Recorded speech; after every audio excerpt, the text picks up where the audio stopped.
Uh, Ellie, I can't hear you. Me neither.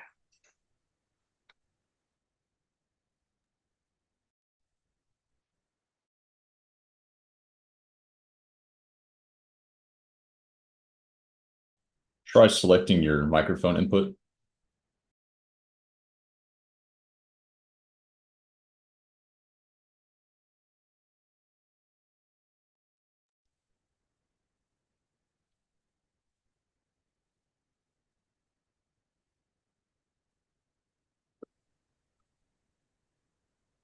Okay, we ready? Yes, can you hear me now? Okay, Can you hear me Yes. now? Yes. okay, Okay. all right. Will, can you do the countdown again, please, for Yeah. Ali? We're live at the moment, but do the countdown. Okay. 10, 9, 8, 7, 6, 5.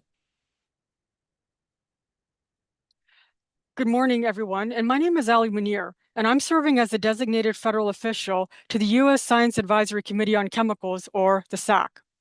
For this meeting and in my role, I will be opening the third day of the public meeting on EPA's 2024 draft risk evaluation for 1,1-dichloroethane and the draft human health hazard assessment for 1,2-dichloroethane. I'd like to repeat that the SACC meetings are subject to all FACA requirements. These include open meetings, timely public notice of meetings, and document availability to the public. All documents are available to the public and in the docket at regulations.gov. See the docket number in the meeting agenda. Also, this meeting is being webcasted, transcribed, and recorded. A live stream of today's meeting is available on YouTube. See the link on the meeting website. The website is listed in the agenda, which also has a link to yesterday's meeting.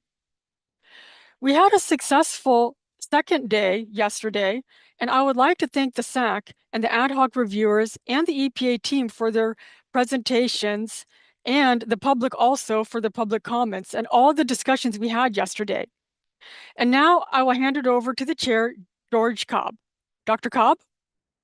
Thank you, Ellie, and thanks to everyone for attending, and to the EPA staff and the Science Advisory Committee for Chemicals members for a long and productive day yesterday. We also have a full day today. So let's go right into the roll call. Dr. Apte? Present. Dr. Chason? Present? Dr. Ike? Present. Good morning. Dr. Fong? Good morning. Present. Dr. Fox? Present. Dr. Gentry? Present. Dr. Graham? Present. Dr. Jenkins? Present. Dr. Lee? I'm here. Good morning. Dr. Merced Nieves? Good morning. Present. Dr. Rumpler? Present. Thank you. Dr. Semmel? Good morning, present. Mr. Wright? Good morning, I'm here. Now to our ad hoc members, and Dr. Engel? Morning. Yeah. Dr. Hernandez? Morning, I'm here. Great. Dr. Kalushny? Present. Dr. Landis? Good morning. Early on the West Coast. Oh, yeah. Dr. Lynch? Present. Dr. Malberti? Malberti? Present. Can you hear me? Yes. Got Okay. you. Dr. Rose? Here. Dr. Stice? Present. Good morning. Good morning. And is Dr. Zhu with us? All right. Looks like we've got most of the folks here. So the order of business this morning will be to see if there are any comments from yesterday, generally, I'm going to ask for comments on question 4 to be held until later because we have concerted effort to get those. And then we'll see if EPA has any additional questions or clarifications for us. And then we'll proceed into the charge questions. But so let's start with the committee. Do you have any comments or questions that have arisen during the meeting or after the meeting yesterday?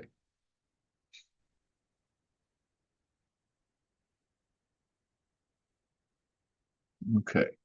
If there are none, we can circle back to EPA. And I saw that you had provided, and we thank you for providing written comments to that parallel what you spoke yesterday, and we appreciate that. But are there other questions or comments that you have before we get started? I believe Dr. Anatol had a question. She was wondering about the additional studies from yesterday, if those could be provided. And I think Dr. Samuel was trying to collect those yesterday. I saw the email traffic to try to get those collected up yesterday.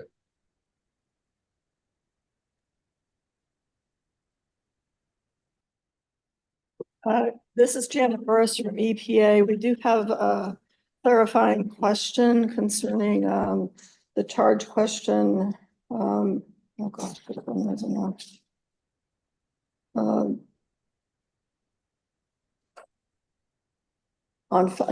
Thanks, Holly.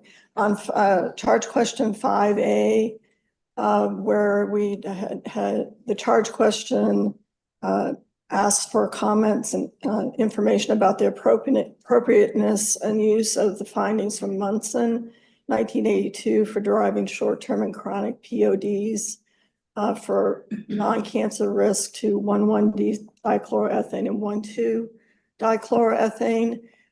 I don't think we had we'd like to have we didn't get a full understanding or review of the Munson study and in terms of its appropriateness for use or inappropriateness for use in the POD selection, where we did hear a lot of information on the study that was the NTP study that was chosen by ATSDR.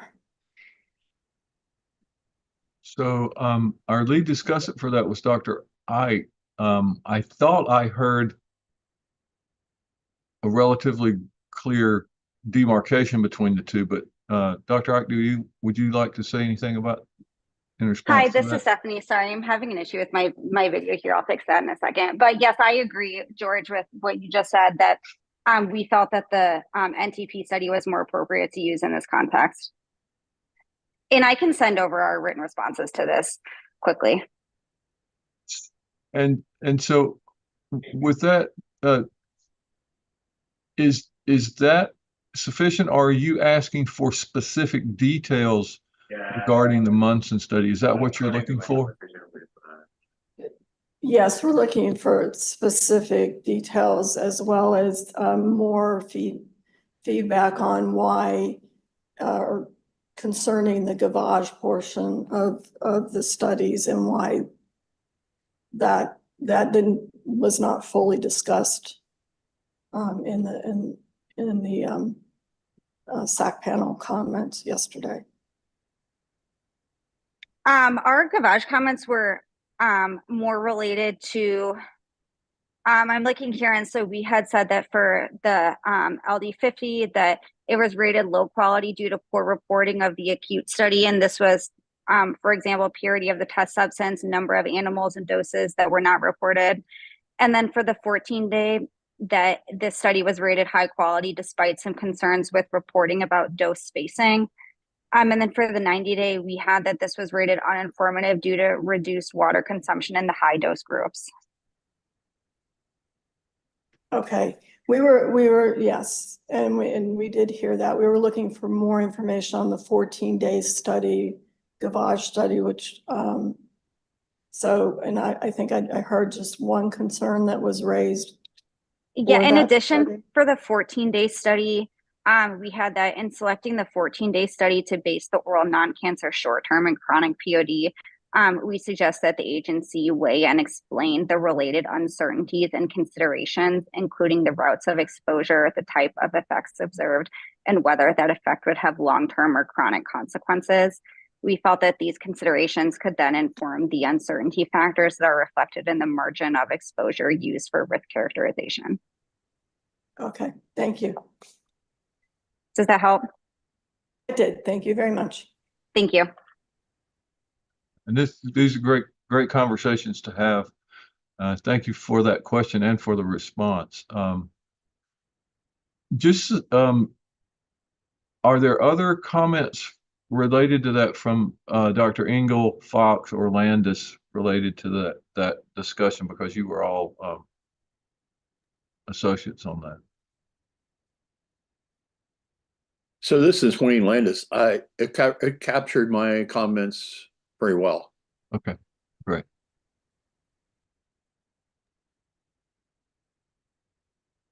Yeah, Bernie Right. Engel, nothing from me on those. Okay. Yeah, nothing to add. All right. So, Dr. Ike, thank you for providing that summary. And so now we can move into our charge questions. Yesterday, we left off on charge question 9, and we were on item E, or sub-question E. So if we can get charge question 9E up and have someone from the agency, I don't know if that's Ms. Burris or someone else, to read that in for us.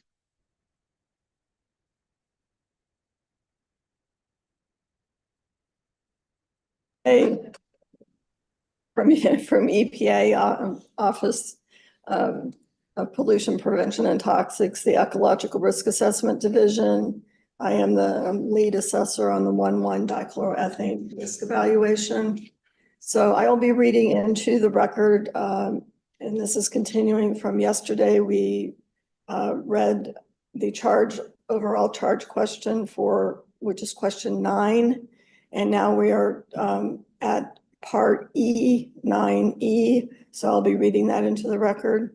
Please comment on EPA's preliminary conclusion that the NTP rat cancer study for 1,2-dichloroethane is not appropriate for use to quantitative risk assessment. Please also comment on the extent to which the 1,2-dichloroethane rat study is or is not useful qualitatively in hazard identification and characterization. Thank you. Yes, thank you for getting that into the record for us. And Dr. Apte is the lead discussant and will be for quite a while this morning. So No, please, Dr. I'm Apte. done. I think it's Robin Ann. Yes, I apologize, George. I put down it was Dr. Apte, and it's supposed to be Dr. Gentry for 9E, F, and G. I'm sorry. Do not worry. Okay. Dr. Gentry, I am sorry for the apparent slight. It was unintended. So No problem. will you lead us through these next several questions? Well, just this one for now. I'd be glad to. All right. The committee agrees that the high pneumonia rates in the NTP 1,2-DCA study reduce the ability to infer much from the rat portion of the study because sample sizes were very small. It is impossible to infer what the carcinogenic response would have been if fewer animals died from pneumonia. However, the surviving animals did continue to suggest a dose-dependent increase in mammary tumors consistent with other studies. Overall, the 1,2-DCA NTP rat study should not have been used for quantitative dose response. However, per EPA's own guidance, it is appropriate to include discussion of studies in the narrative regarding overall carcinogenic weight of evidence. However, the current narrative in the draft hazard assessment for 1,2-DCA is too definitive with respect to the evidence that can be gleaned from the NTP study.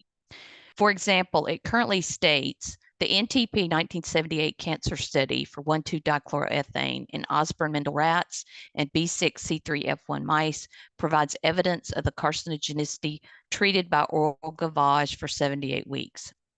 The high incidence of, and that's the end of the quote, the high incidence of death in the rat study caused it to have an uninformative rating in systematic review, so cancer slope factors were not modeled from this data set. And that's from page 259 of the PDF file.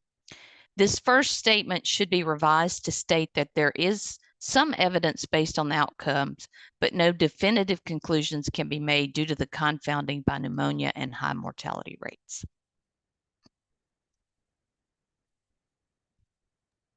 All right. So thank you for getting that response onto the record for us and for compiling that for your work group. So now we can go to the associate discussants, Dr. Fong.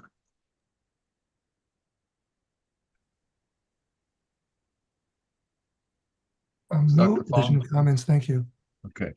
Dr. Lynch I have nothing else to add. and Dr. Abdi. No more comments. So the rest of the committee, are there comments on related to this charge question from the rest of the committee?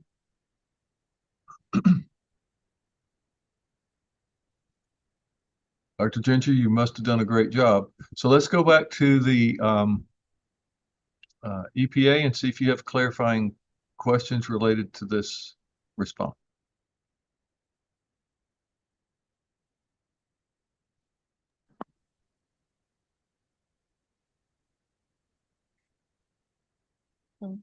Sorry, I'm on technical. This is Janet Burris from EPA. We do not have any clarifying comments. All right, well, let's proceed to our next charge question then. We can get that up and read into the record. No, not when I'm.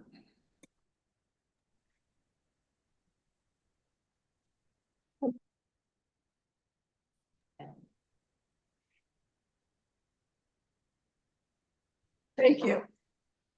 So I will be reading in the cancer assessment charge question 9F. Although internal peer reviewers recommended against using the NTP 1978 mouse cancer study to develop quantitative risk estimates, ECRAD has proposed to use it in the draft risk evaluation. Please comment on the quality, study protocol, study conduct, and data interpretation of the NTP 1978 mouse cancer study for 1,2-dichloroethane.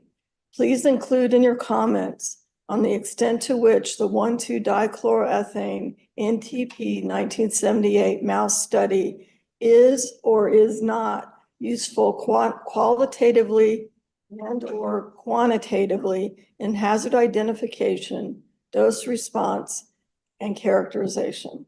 Thank you. Thanks for getting that onto the record for us. And Dr. Gentry, please provide our response. Okay. In the mouse study or mouse portion of the NTP study, the male mice in the control groups were unaffected by pneumonia, but 11% and 23% was reported in the low and high dose groups respectively. And female control group mice were also unaffected with 2 and 11% pneumonia reported in the low and high dose group. So interestingly, it seems like the peer reviewers of this portion of the study were a little less harsh in evaluating it, despite shortcomings in the experimental design noted. No comments were included on either pneumonia or the high mortality, and the issue of this issue of confounding by other infections and studies is detailed in the OHAT 2019 guidance on which the TSCA quality evaluation system is based. And in that guidance, it indicates that The direction of the bias will depend on the nature of co-exposure and whether or not there are differences between study groups. And if the infection occurs in control animals or across all study groups, then the bias for the effect may be towards the null, smaller effect size. And if this infection only occurs in treated animals, then this bias for the effect may be away from the null or larger size. So in this case, the pneumonia is likely unrelated to the observed tumors. However, it is associated with mortality and thus reduced overall sample sizes among many groups. And in the outcomes, it was noted that there were no information either to support or dismiss the suggestion that there were differences among groups in animal attrition or health outcomes unrelated to exposure to the infection that could influence the outcome assessment. So even if the EPA staff felt the pneumonia did not substantially affect their interpretation of results, the failure to mention the infection should be addressed. Using the rating system outlined in EPA's data quality evaluation frameworks discussed evaluation framework, metric 22 in the mouse assay should have been given a rating of 3 at a minimum. And per the instructions in the guidance, only the doses unaffected by high mortality from infection could have been used. This would have left only the controls, and thus effectively using this logic, neither study should be used by EPA in the risk evaluation for dose response assessment. Alternatively, if the study is not excluded from use for dose response, EPA should have determined whether adjustments were sufficiently made to account for the likely bias away from the null due to the pneumonia occurring only in the dosed animals, i.e. potential bias inflating the apparent tumorigenicity of 1,2-DCA in mice. Finally, regardless of whether it is used in quantitative risk assessment, EPA's own systematic review guidance and best practices are that all studies should be included in the hazard identification discussion.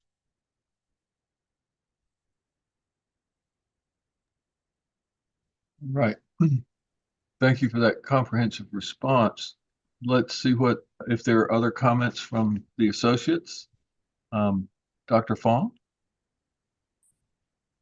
No additional comments. Thank you. Okay. Ms. Lynch? No additional comments. Well done, Dr. Gentry. Dr. Apke? No more comments. Thank you.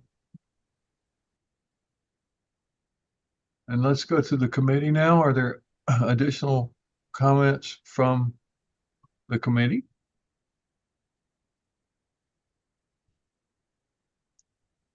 If not, let's circle back to the EPA and see if there are clarifying questions regarding this response. We are conferring right now. Okay.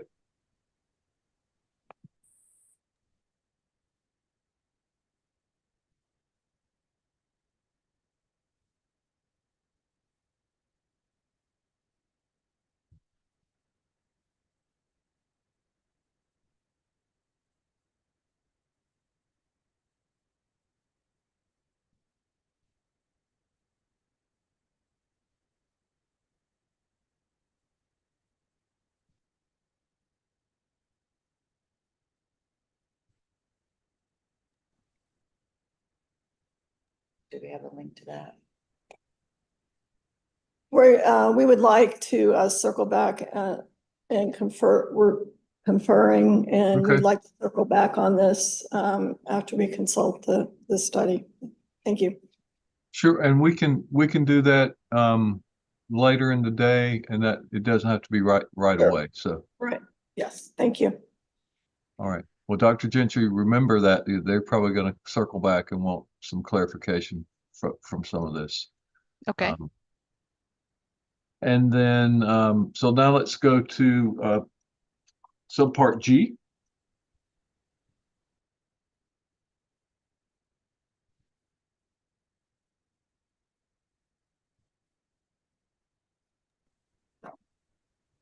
Okay, this is Janet Burris from EPA, and I will be reading into the record charge question 9G.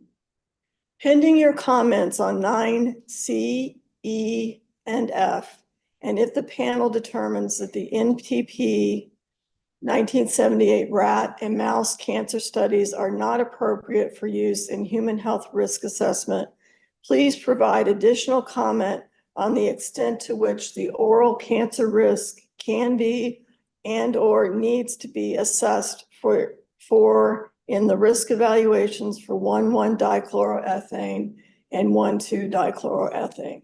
Thank you.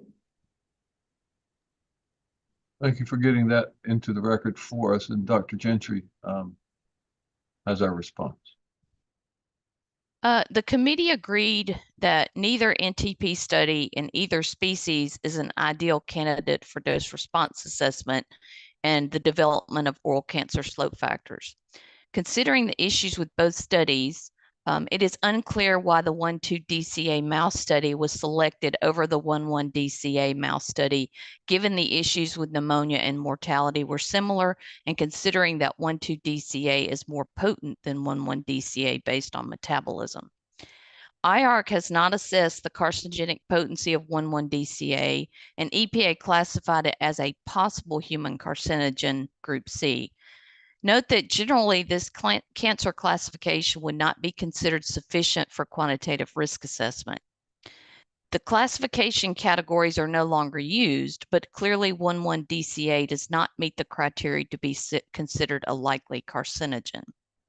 It is possible that if carcinogenic, 1,1-DCA is a threshold carcinogen and thus could be assessed with an RFD approach that protects against cancer effects based on evaluating doses among non-cancer and cancer studies. The evidence for the carcinogenicity of 1,2-DCA is stronger, but there remain some questions regarding the dose response curve, and there is some evidence of a threshold response. Given differences in the metabolism of these two chemicals and the weaknesses with the NTP studies for both 1,1 and 1,2-DCA, EPA should not use the NTP 1,2-DCA carcinogenicity to read across to 1,1-DCA. EPA should consider evaluating an RFD approach for 1,1-DCA or foregoing cancer risk evaluation altogether. Right. Thank you for getting that response compiled and reported out. So let's hear from our other discussants. Dr. Fong. No additional comments. Thank you. Ms. Lynch. No additional comments. Dr. Apte. No more comments. Thank you. Dr. Gentry, you're batting 1,000 with your colleagues there. Okay, let's see about the remainder of the committee. Are there other comments from others on the committee? I see Ms. Fox, Dr. Fox has her hand raised. Yes, thanks, Dr. Cobb. So I want to note that the Science and Decisions report from 2009 of the National Academies it developed a harmonized approach to dose response assessment for cancer and non-cancer, which essentially advises against taking an RFD approach to carcinogen. It puts forward a risk-based dose approach through their harmonized methodology. So I just wanted to make that note.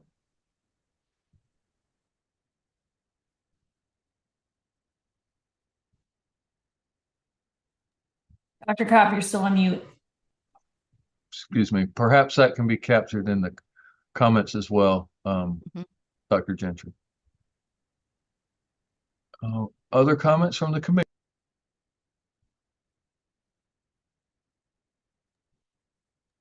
All right.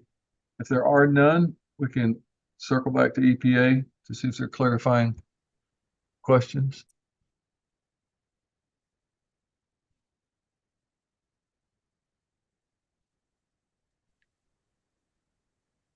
Thank you. This is Janet Burris. We do not have any clarifying questions. Thank you.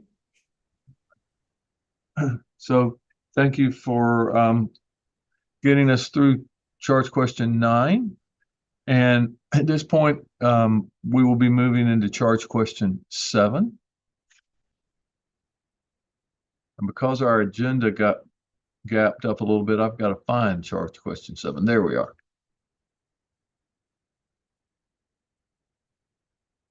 So is it Ms. Burris who's going to read this in for us?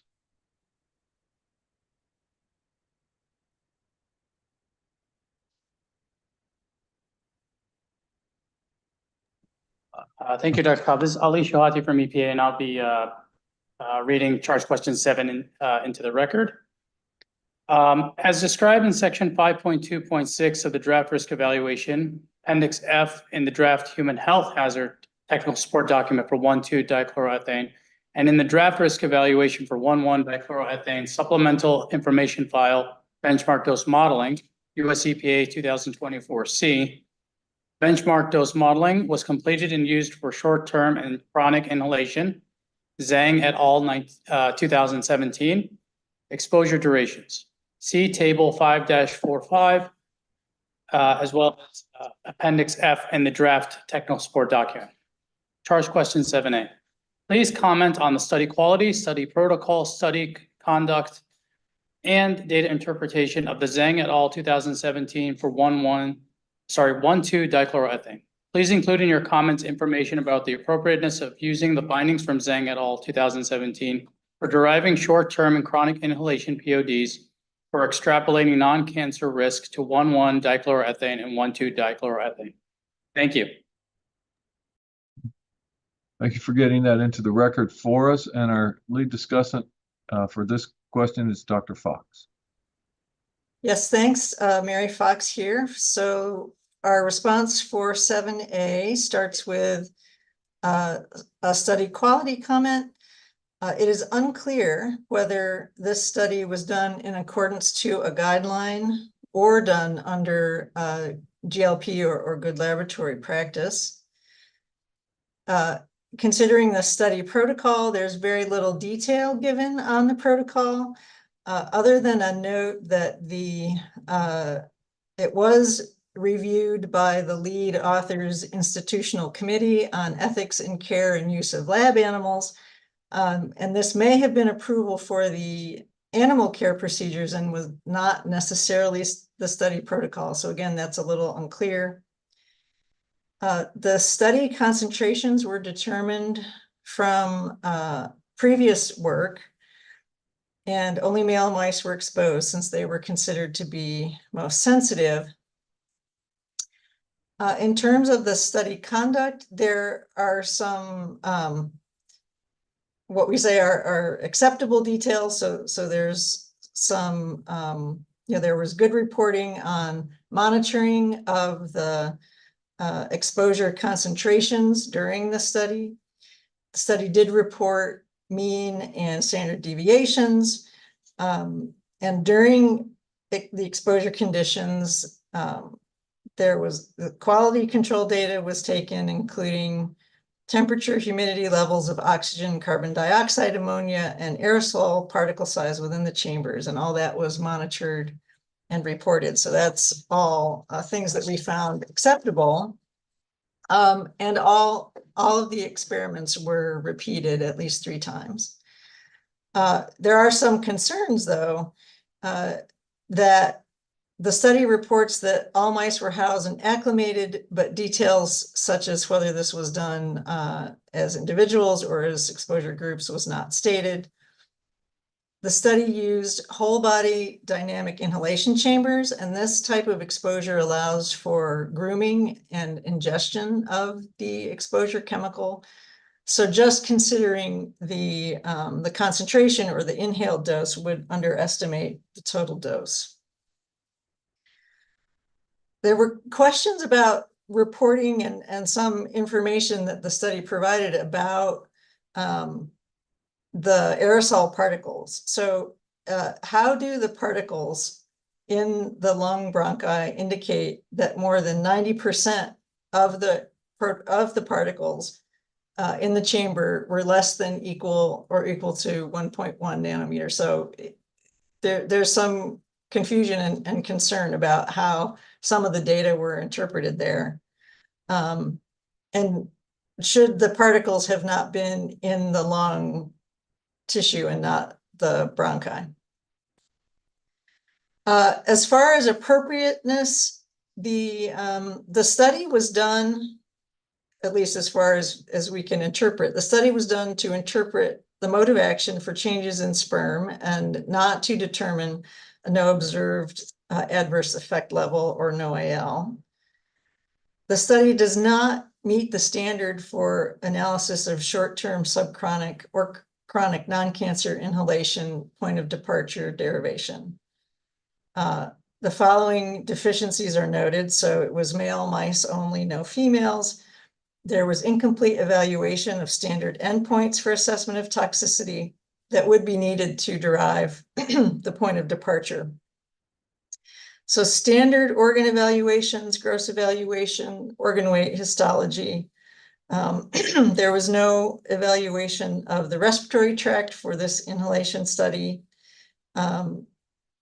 which seems unusual knowing that this material can cause respiratory tract irritation at shorter duration and lower concentrations. Clinical chemistry is lacking, clinical observations were lacking, hematological parameters were lacking.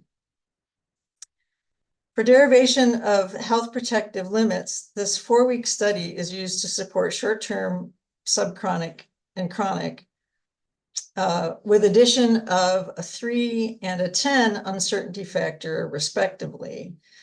And this seems to be inconsistent with typical guidance that a duration uncertainty factor for extrapolation from a 4-week study to chronic and a 4-week study to subchronic. So typically we would see a 10 uncertainty factor for extrapolating from a 90-day to a chronic exposure. So there's some, we'd like some more explanation of the justification for the uncertainty factors. And there's some question whether the 4-week exposure duration of the study is adequate to fully explore this health effect. So the duration of spermatogenesis in the mouse was estimated at 34.5 days, and this is from an older publication that we will include in the notes.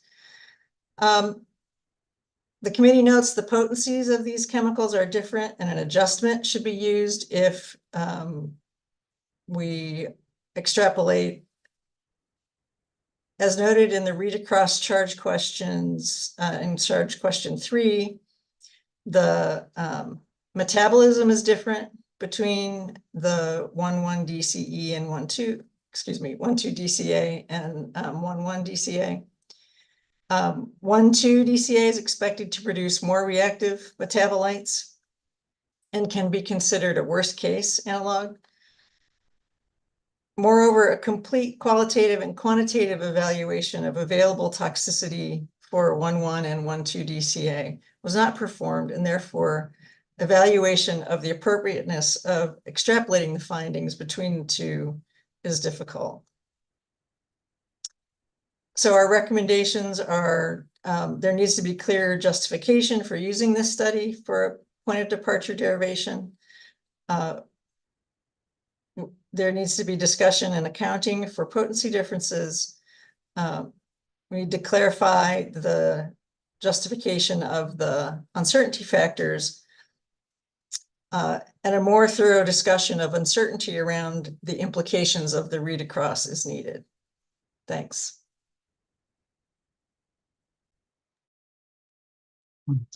Thank you for getting that comprehensive response into the record. Let's see what the other discussants have to say. And first is Dr. Graham. All of my comments were included. Thank you very much, Mary. Excellent, thank you. And Dr. Rose? Yeah, nothing additional to add. Thanks. Okay, let's go to the remainder of the committee to see if there are additional comments.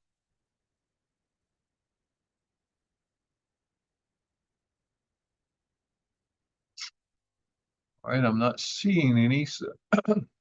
So let's circle back to EPA and see what questions they may have related to this response. Thank you, Dr. Cobb. It's Ali Shahati with EPA, and we do not have any clarifying questions for this charge question. Okay, well, let's move on to charge question 7B.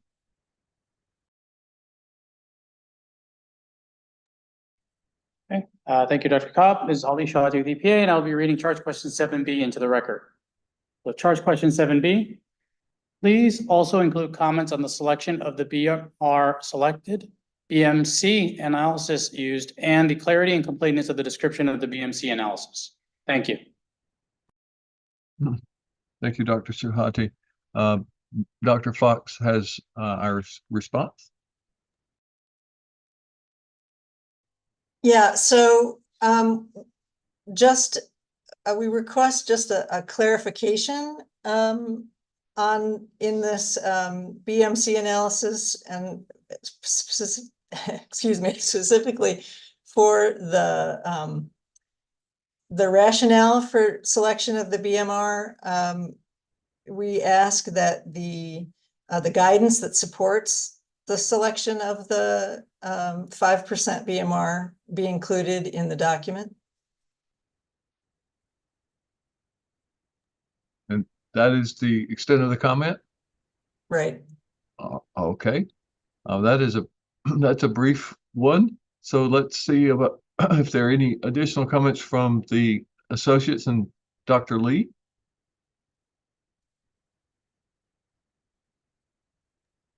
No, Dr. Lee with us? I don't have anything to add. All right, Dr. Malberti. Yeah, the only comment that I had that I unfortunately didn't get with to Dr. Fox was kind of very similar to the discussion that we had yesterday, that really we need to select the endpoint that is relevant for the exposure that we're trying to protect. And so that's the part that with that paper, it was kind of hard for me to understand how can we do one and the other, particularly because you have short-term and chronic exposures. So the selection of the POD, I think, has to be the selection of the health outcome to select the POD has to be associated with the types of exposures that we're trying to protect. Does that make sense? Yes. And can you make sure Dr. Fox gets those comments, please? Yes. Thank you. And then let's see, is there anyone else? Dr. Reif is not here.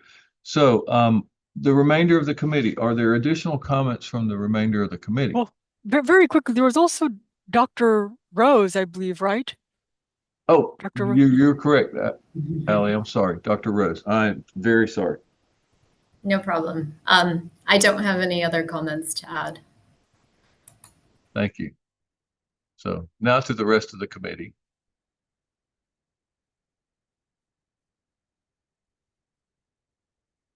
Okay. So we can circle back to EPA now and see if they're clarifying questions.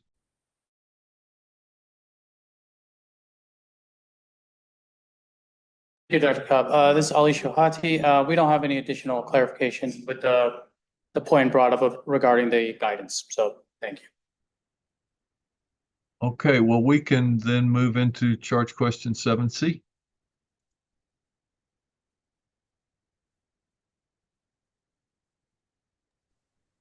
Okay, thank you, Dr. Cobb. This is Ali Shahati, and I'll be reading in charge question 7C into the record. If appropriate, please suggest alternative study or studies. Example, ATSDR 2015, ATSDR's toxicological profile for 1,1-dichloroethane for use in deriving short-term and chronic inhalation points of departure for 1,1-dichloroethane and 1,2-dichloroethane. Thank you. All right.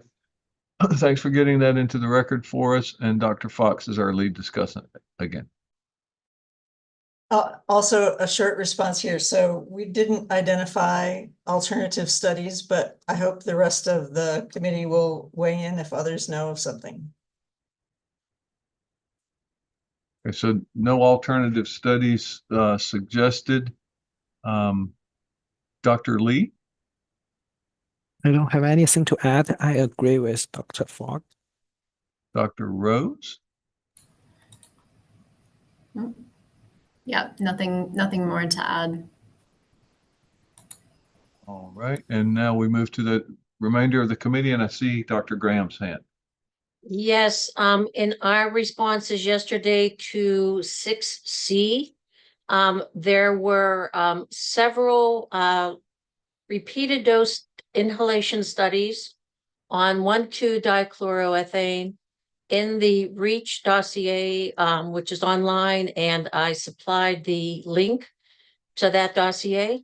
So, I mean, we did not review those studies, but EPA should look at those to see if there is anything that's more appropriate. Excellent comment, and hopefully those comments can be cross-linked into two charge questions, both 6 and 7. Just refer back just so that it's tied together there in the document. Yeah, those are important details. So thank you very much. Additional comments?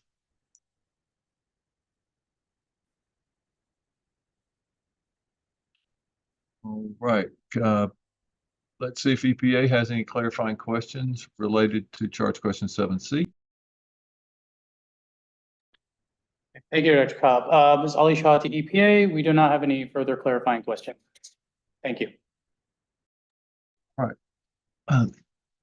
Well, thanks everyone for getting us through charge question 7.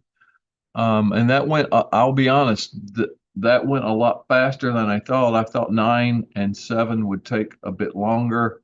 I haven't had a chance to thoroughly review each group's comments, but those types of questions usually take quite a bit longer than that. So I appreciate the committee for being efficient and providing feedback to EPA. I'll also say that folks from EPA, when you have the questions that you would like to return back to the committee, I believe it was for charge question 9, then we can surely try to answer those here in session. At this point, we're going to move into charge question 10, and once we get that read into the record, Mr. Wright is going to be our lead discussant.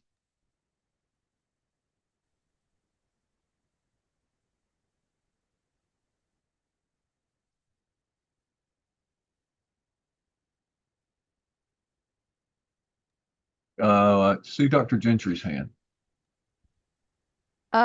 If it's okay, Dr. Cobb, before we get into 10, I'd like to circle back to get something on the record related to Dr. Fox's comment from, I think it was 9F, around methods that can be used for cancer assessment. I just wanted to get on the record that according to EPA's current cancer guidelines, it might not be an RFD using an RFD, but a nonlinear RFD-like approach can be used for a cancer endpoint based on the mode of action for the compound. So EPA's own guidelines indicate that that type of approach could be used. Okay. Yeah, understood. And now I see Dr. Fox has her hand raised. Yeah, and yeah, I should clarify. So yes, I want to put a placeholder in so we can include the approach for the unified dose response assessment that does accommodate the potential for threshold approaches. So it's yes, but I also would say that part of TSCA's sort of core mission is kind of best available science, and the unified dose response approach kind of represents an innovation in the way we do risk assessment, which I think would be appropriate for TSCA to consider. Yes, so that would be almost more future kinds of study designs, but still important to capture. Thank you. Thank you both for that that dialogue. That's actually important detail for this discussion and for our report. Okay, Will is working overtime to get us back to 10. Thank you. So if we can get that into the record, please. Hi, this is Greg Masick with EPA, and I'm glad to read charge question 10A into the record. Charge question 10A. As described in section 5.1.1.1.2 of the draft risk evaluation and in the draft risk evaluation for 1,1-dichloroethane supplemental information file, environmental releases and occupational exposure assessment, US EPA 2024D, EPA obtained primary inhalation exposure monitoring data for 1,1-dichloroethane for the occupational exposure scenario, OES, of manufacture through a test order. EPA prioritized the use of these occupational inhalation monitoring data for the intended condition of use and other appropriate exposure scenarios. Example, processing as a reactant and laboratory use OESs. Please comment on the study protocol and conduct of the study. Please also comment on ECRAD's interpretation, use, and representativeness of the manufacturing inhalation exposure monitoring data received through the test order as applied to other exposure scenarios.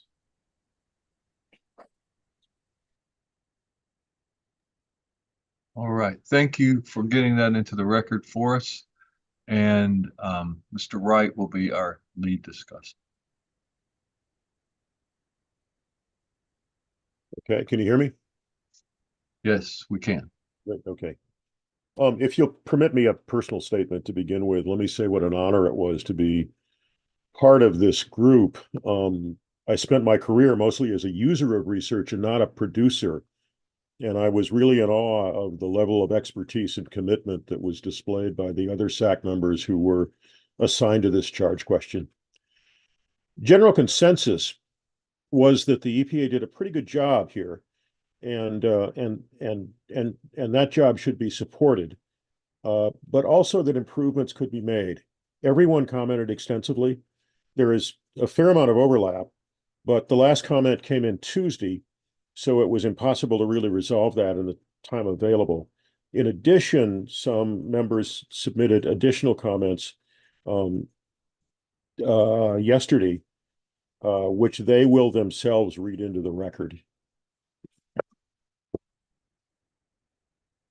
So let me start with the comments. The study protocol and the conduct of EPA's inhalation exposure monitoring for 1,1-dichloroethane as detailed in section 5.1.1.1.2 of the draft risk evaluation was thorough, detailed, and followed well-established occupational exposure assessment methodologies. It clearly describes and characterizes occupational exposures in representative plants by the type of operation and the condition of use. Excuse me, VI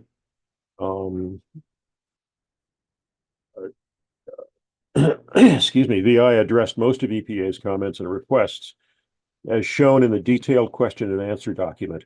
This was a massive effort to characterize multiple workplaces, similar exposure groups, and frequent tasks, in addition to having to validate an analytical method prior to initiating the project to warrant a much lower limit of detection than the currently available method.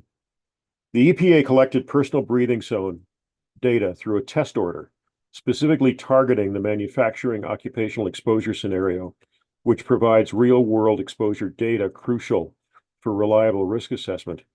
The monitoring focused on full shift exposures and analyzed the data to represent both central tendency, the 50th percentile, and high end, the 95th percentile exposures, capturing variability in worker activities, shifts in environmental factors. This ensured that the highest potential exposures were appropriately reflected for 1,1-dichloroethane manufacturing as an isolated intermediate. The study was appropriately conducted under guidelines of the U.S. EPA Good Laboratory Practice Standards.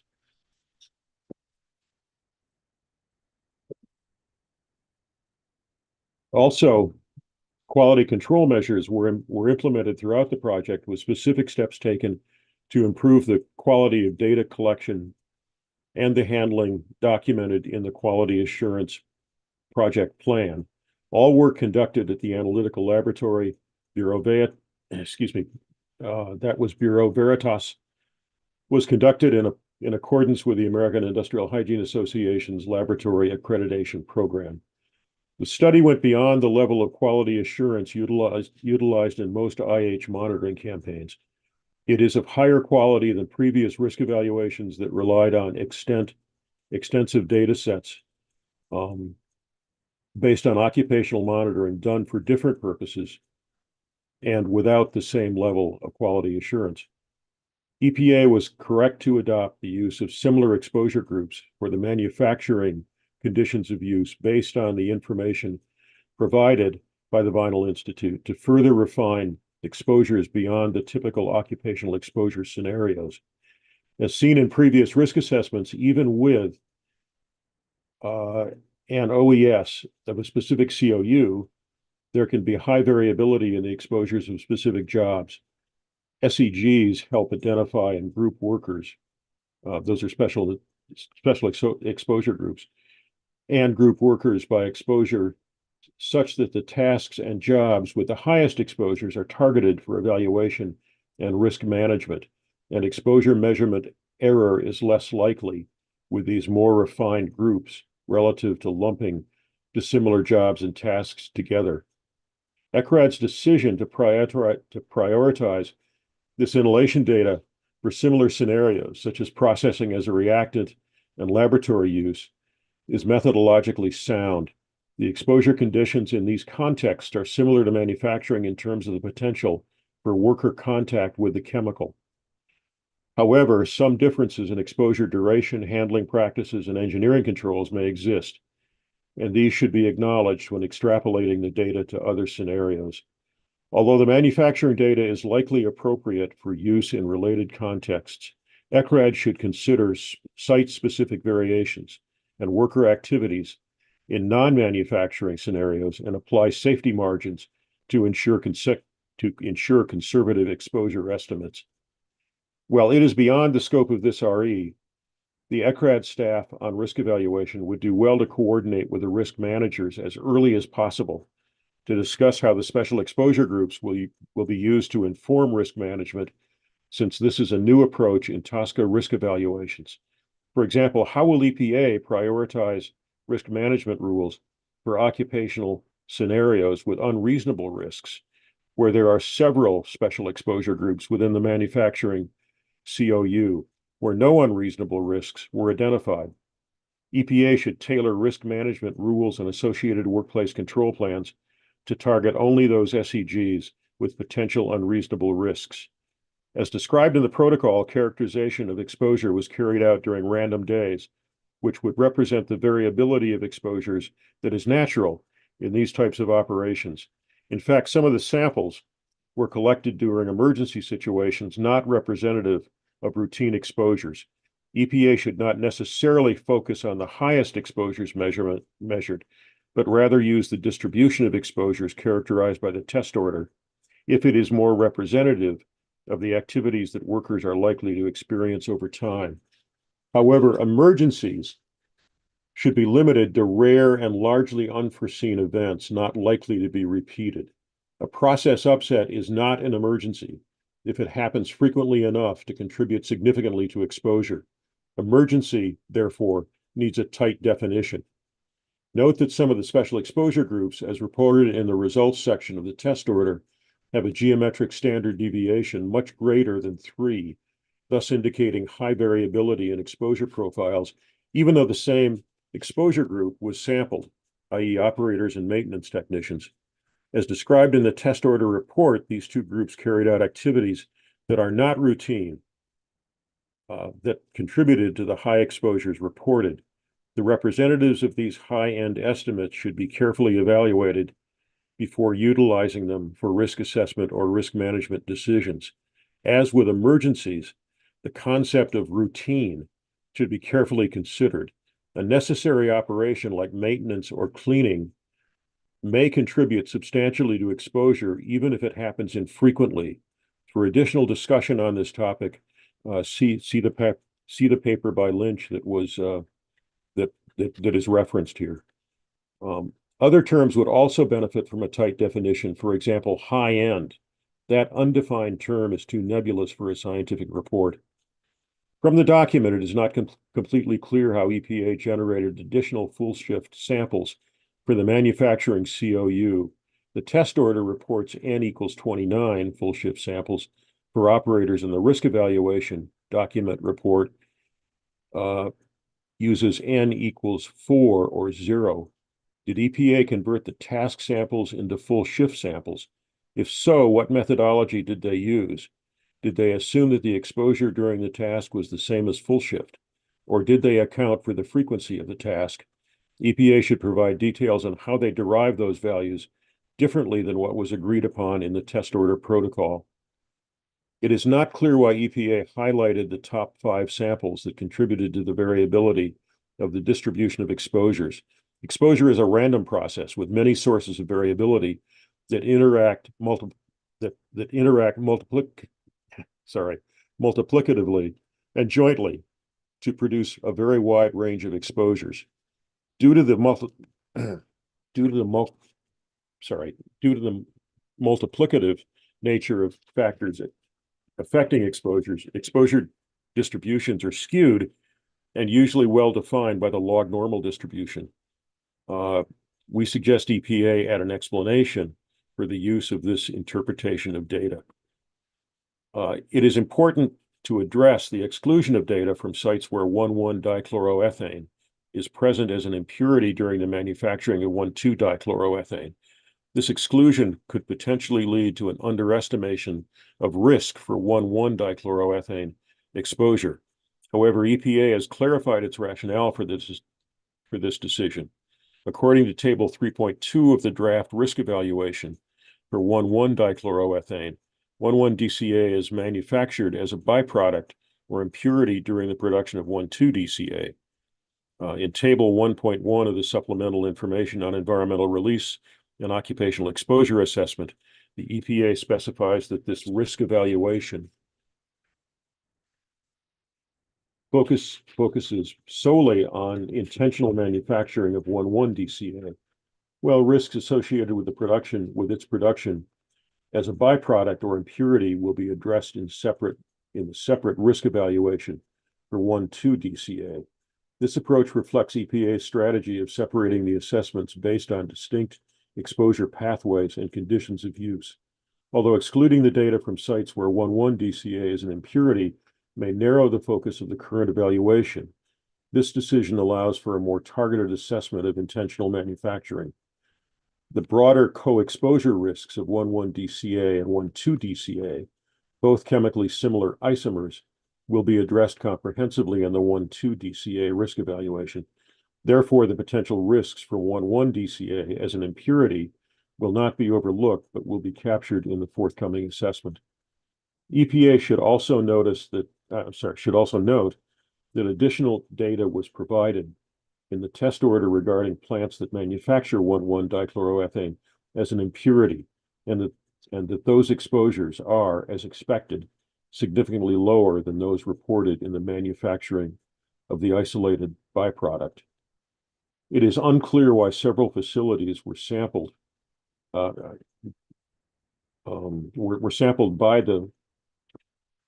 Vinyl Institute were not included in EPA's exposure estimates.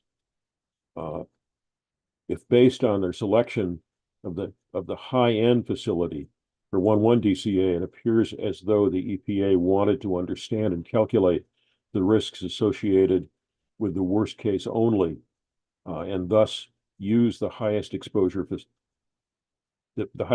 facility rather than representative of the COU, including the worst case.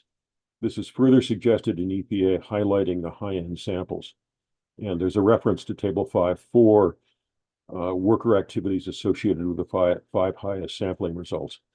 EPA should clearly state what exposure is focused on and justify why it would choose the absolute worst case facility over the representative worst case, or attempting to characterize the distribution of the exposures across the entire COU or SEG. Without knowing EPA's objectives, it is difficult to justify excluding from exposure estimates. As far as we are aware, EPA has not stated what exposures it seeks to characterize in any risk evaluation for each occupational condition of use, i.e., whether they wanted to understand the range of exposures in the COU or the high-end exposures in the test order. Nor has it stated the objectives of the occupational exposure assessments in the TSCA risk evaluation or related documents. As a minimum, EPA should provide more discussion and rationale for its decision to exclude specific data sets for 11 DCA. However, in this risk evaluation and other risk evaluations with the test order, EPA should consider including all the data it received, even if just to conduct a sensitivity analysis to demonstrate how the exclusion of data would or would not affect the overall summary statistics and exposure estimates for the relevant COUs and SEGs.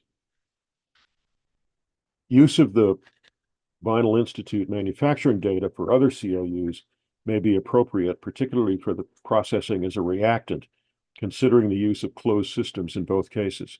However, EPA's decision to use these data beyond the manufacturing COU needs to be supported with additional text explaining the process and how it maps to manufacturing processes and potential exposure points. Differences in the volume throughput of 11 DCA among COUs and different occupational exposure scenarios should also be discussed, as this can impact exposure potential. Moreover, it is noticeable, moreover, it is notable that there were no SEGs for the processing uses. If EPA is using read-across data for manufacturing, which has SEGs, why were the SEGs not also carried over to the processing categories? It is likely that at least some job titles are similar, or at least can be divided into process technicians and maintenance workers. Finally, in the Vinyl Institute study, the Olin Blue Cube facility in Freeport, Texas, was identified as manufacturing, but EPA indicated this facility is considered as processing as a reactive intermediate. EPA should provide additional description for how it categorized certain facilities and why the data for Blue Cube were not included in some type of exposure assessment for one of the COUs. Blueport in Freeport produces 11 DCA as an impurity, and the exposures were lower in its monitoring data sets relative to the data set used to characterize manufacturing, which was production of 11 DCA as an intermediate. Therefore, if EPA truly believes that this is a processing use, why did it not use the Blue Cube Texas data from the Vinyl Institute study for the processing as a reactant, for the processing as a reactant exposure estimate? It is not clear why EPA compiled surrogate monitoring data from other volatile liquids assessed in previous risk evaluations without any correction or accounting for read across. Although surrogate monitoring is useful for screening purposes, it should be validated and criteria for read across should be implemented.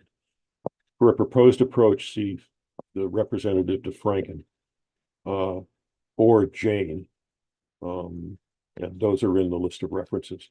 If this is just to validate that the measurements provided in the test order are representative of the exposures, EPA should state so. If there is no need for these data, it is not certain how Table 5.5 in the document supplemental file, supplemental information on environmental release and exposure assessment was used. Presenting this data and not using it is confusing for the public. In terms of using the manufacturing inhalation exposure data as a surrogate for other COUs, such as using it as a reactive intermediate, EPA should describe clearly in the text that the exposures in the manufacturing site are expected to be greater and therefore considered as a high-end estimate for exposures throughout the value chain. In particular, EPA should consider at least eliminating the samples identified in the test order as outliers and not representing typical exposures, since they are emergency response. It is unlikely that these activities will be present in loading or unloading, transferring or handling the reactive products. EPA should recognize the presence of different special exposure groups and that exposures of operators are considered to be the high end of the distribution of exposures. Many other SEGs are unlikely to experience those exposures as they are not engaged in those activities. Similar comments would apply to using data from manufacturing activities to the recycling COU, especially if EPA considers that recycling activities are similar or inclusion in the use as a reactive intermediate COU. For laboratory and commercial inventory, for laboratory use and commercial laboratory use, EPA presented Table 5.6, summary of commercial use as a laboratory chemical inhalation exposure estimates as a means for, and we're almost done, comparison. Are those exposures to methylene chloride representative of commercial laboratories? If so, then exposures should be at least corrected by vapor pressure, and a discussion of applicability of the exposure scenarios should be provided. If not, we suggest either removing it or providing a sentence explaining the conclusion from the comparison and the use, and the use or not of these data. Providing data without a specific use is confusing. Given the limited use of 1,1-dichloroethane in commercial laboratories, as the majority is used as a process reactant, it is expected that laboratories at manufacturing sites are likely to handle larger amounts of the pure substance on a regular basis. It therefore seems reasonable to use this information provided in the test order as a high-end estimate of exposures in commercial laboratories. It is to note that using the central tendency estimate of the laboratory workers as the central tendency estimate for occupational non-users is likely an overestimate. It is expected that occupational non-users will not be present in the laboratory all the time. In fact, EPA has used this metric as the high-end estimate of ONU's exposures. And that is the end of the initial comments on this charge question. So there's other material that came in just yesterday, and perhaps the people who submitted that can read it at the appropriate time. Yeah. So thank you, Mr. Wright, for getting that in. That's a very thorough. I know it's lengthy because this was a study that you were actually reviewing, and thank you for that detailed review. And we do have associate discussants, and that's why we have the associates, so you don't have to read every single word into the record. So let's go to those associates now. And somehow I don't have charge question 10 pulled up for me, but I will get to it right away. Okay. Dr. Graham is our first associate. Thank you for compiling all of that, Mr. Wright. My comments were included. Excellent. Thank you. Dr. Hernandez. Good morning. All my comments were included by Dr. Wright. Thanks. Okay. Ms. Lynch. Hello. Mine were included, sorry, my video, there it goes.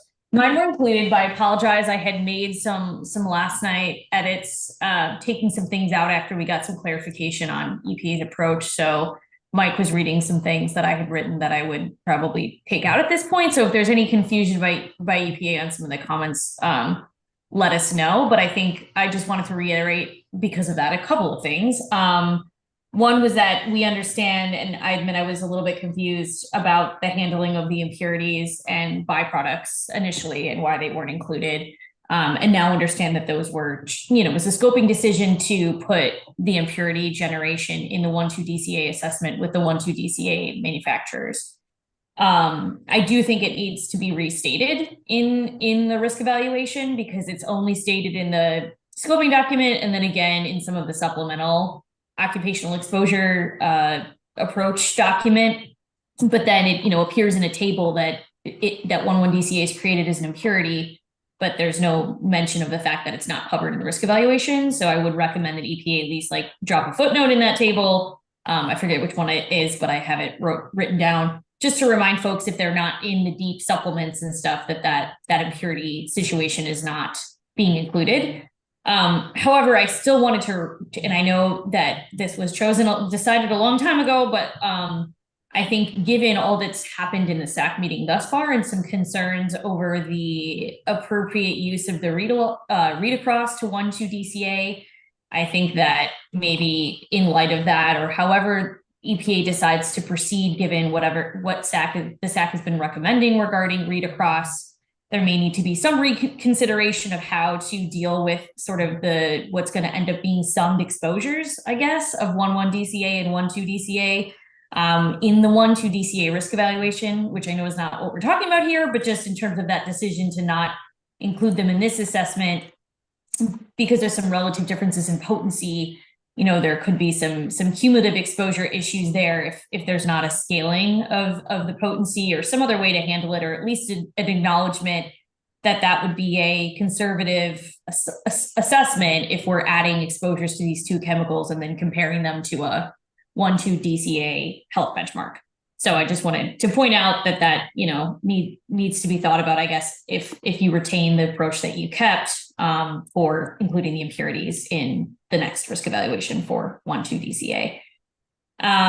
So that was my only addition and just clarification. So I think we understand now what EPA was after and that it wasn't necessarily that they excluded or specifically were after high-end exposures, but rather there's only one facility from the VI study that manufactured 1,1 DCA as a isolated intermediate. So that's why that was selected, because that is the only facility that was sampled that actually is making 1,1 DCA and not accidentally generating 1,1 DCA. So that's understood. And that's so please don't confuse that part of it. I think initially we were just confused and thought things were excluded. But I do think also the comments remain about the confusion in some of the classifications. And I think I mentioned this yesterday, and so we'll include them in the write-up, that I am still confused about the Blue Cube facility in Texas that was then shown to be processing as a reactant because data was collected there. And if that facility does also do other industrial activities related to 1,1 DCA separate from what was sampled in the VI plan, that's fine. It's just not clear if that's the case. So it either needs to be moved. And I also just think there's some confusion and different ways of talking about manufacturing versus processing in this risk evaluation, but also just generally. And so I think I get confused because, for example, in separate risk evaluations, there have been byproducts that were considered in the assessment of that chemical, but they were also considered processing uses as opposed to manufacturing. So I think I just recommend there be a little bit additional clarity around some of these COUs and OESs and how EPA put different facilities in each of these categories and sort of the basis for that. So I think that is all I have for right at this moment. Thank you.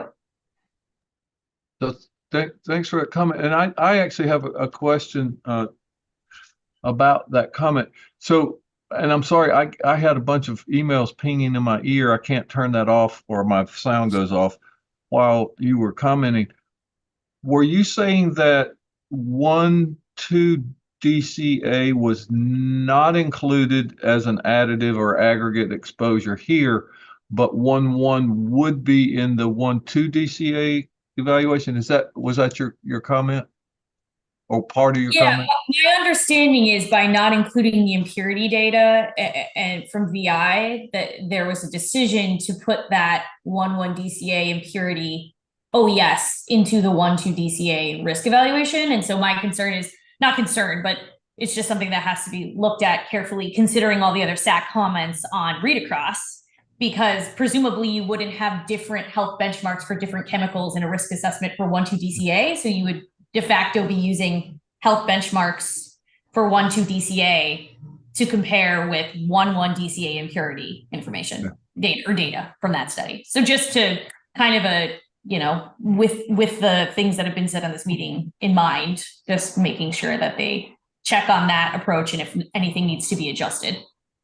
Right, and that does kind of call into question: is there a 1,2 DCA impurity in the 1,1 DCA, and was that included in the evaluation? And I was unable to get that deep into that assessment. I read it peripherally, or not peripherally. I read it initially, but I didn't get so deep into it. That would be another consideration, was if there is a cumulative exposure there, is that being assessed? And I don't have an answer to that.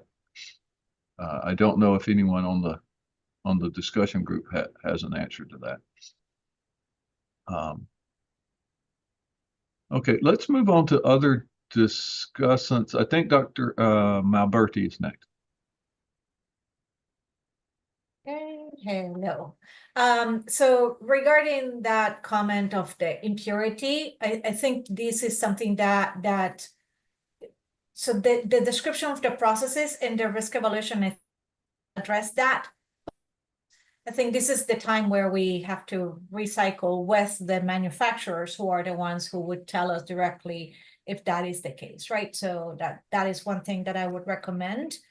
We have just a verification with the manufacturers on that, because I would have expected, especially as part of the thorough job that VI did with like input from EPA, that they would have addressed. So just, I think that is a request that we would have to the manufacturers. Okay, saying Dr. Wright, thank you. We only have 20 pages of comments for question 10. Brace yourselves. And Dr. Wright has been amazing, and it's been a very, very fruitful discussion, as we've said. So a couple of things I wanted to mention. There is a typo in what Dr. White was reading, and of course I was frantically finding the table to refer to that. But like VI Institute has like 29 full shift samples for operators, and I cannot find the other, but there's a discrepancy in there. So I will make sure that is reflected correctly in what he read. So if you guys are going, what in the world? It was my fault. But with that, I mean, if there is a discrepancy in the full shift numbers from the VI and what EPA is using. And again, my industrial hygienist brain goes, did you use the task samples to turn them into full shift? That's fine. Just like add a sentence or two to explain that you manipulated the data differently than what it's reported in the VI Institute document. That's one. The second part, I think that was also part of the discussion that we had, and that has been, I think it's a source of confusion for, again, the industrial hygienists who are reading the multiple risk evaluations. EPA is de facto doing the tiered approach, where you're looking for the highest potential for exposure, and you're dropping it across the full life cycle wherever it's appropriate. And that is fine for like a tiered approach, like you guys have been advocating for, right? If there is no risk with the worst case scenario, then why do we have to refine? And we would have to refine only when we find a potential unreasonable risk based on that high or bounding estimate. So I think it would be very helpful to spell that out either in this particular risk evaluation, but I think this comment goes across other risk evaluations. So having that spelled out, and I think you do it, it's just like for those of us who have been reading multiple risk evaluations, we kind of get it. But for the regular public, me a few months ago, this was like, what? I don't understand. So that would be very helpful. Oh, and the last comment is this process of sets versus emergency, right? And it goes back again to the problem definition. What is the problem that we want to address? Are we looking for like normal exposures, right? Because like emergencies, I understand that people say emergencies are going to happen, but like particularly for industrial settings, emergencies is something that we strive not to have, right? So process offsets and things like that will happen, of course, but those are not your normal operation, and there is different processes that are in place when those happen. So again, spelling out early on what is it that we're looking for would be very helpful so people can understand what type of data should be included here, what type of data should be excluded here, and the basis for it. So either the definition or spelling out early on the problem formulation would be very helpful. So happy to further discuss. Thanks. All right, thank you for getting those comments in and those important comments. So now we have, I think, one more discussant, Dr. Semmel. Yes, hi, thank you very much. And thank you so much, Dr. Wright, for your very thorough description of all of the comments. I just had a couple of additional comments to add, mostly as clarification and maybe with some additional help and support for particular. The first one is the comment related to the one that Sylvia just had, which was that there is this question about emergency situations or emergency exposures and more routine or expected exposures within, obviously, both within a range. And I wanted to suggest to the agency that there is some helpful guidance from the AIHA that has already been published on classifying specifically a separate SEG for emergency response. And so it might make sense to think about, rather than trying to lump in emergency data into the same OES as for more routine or expected operations within that normal variability, to think about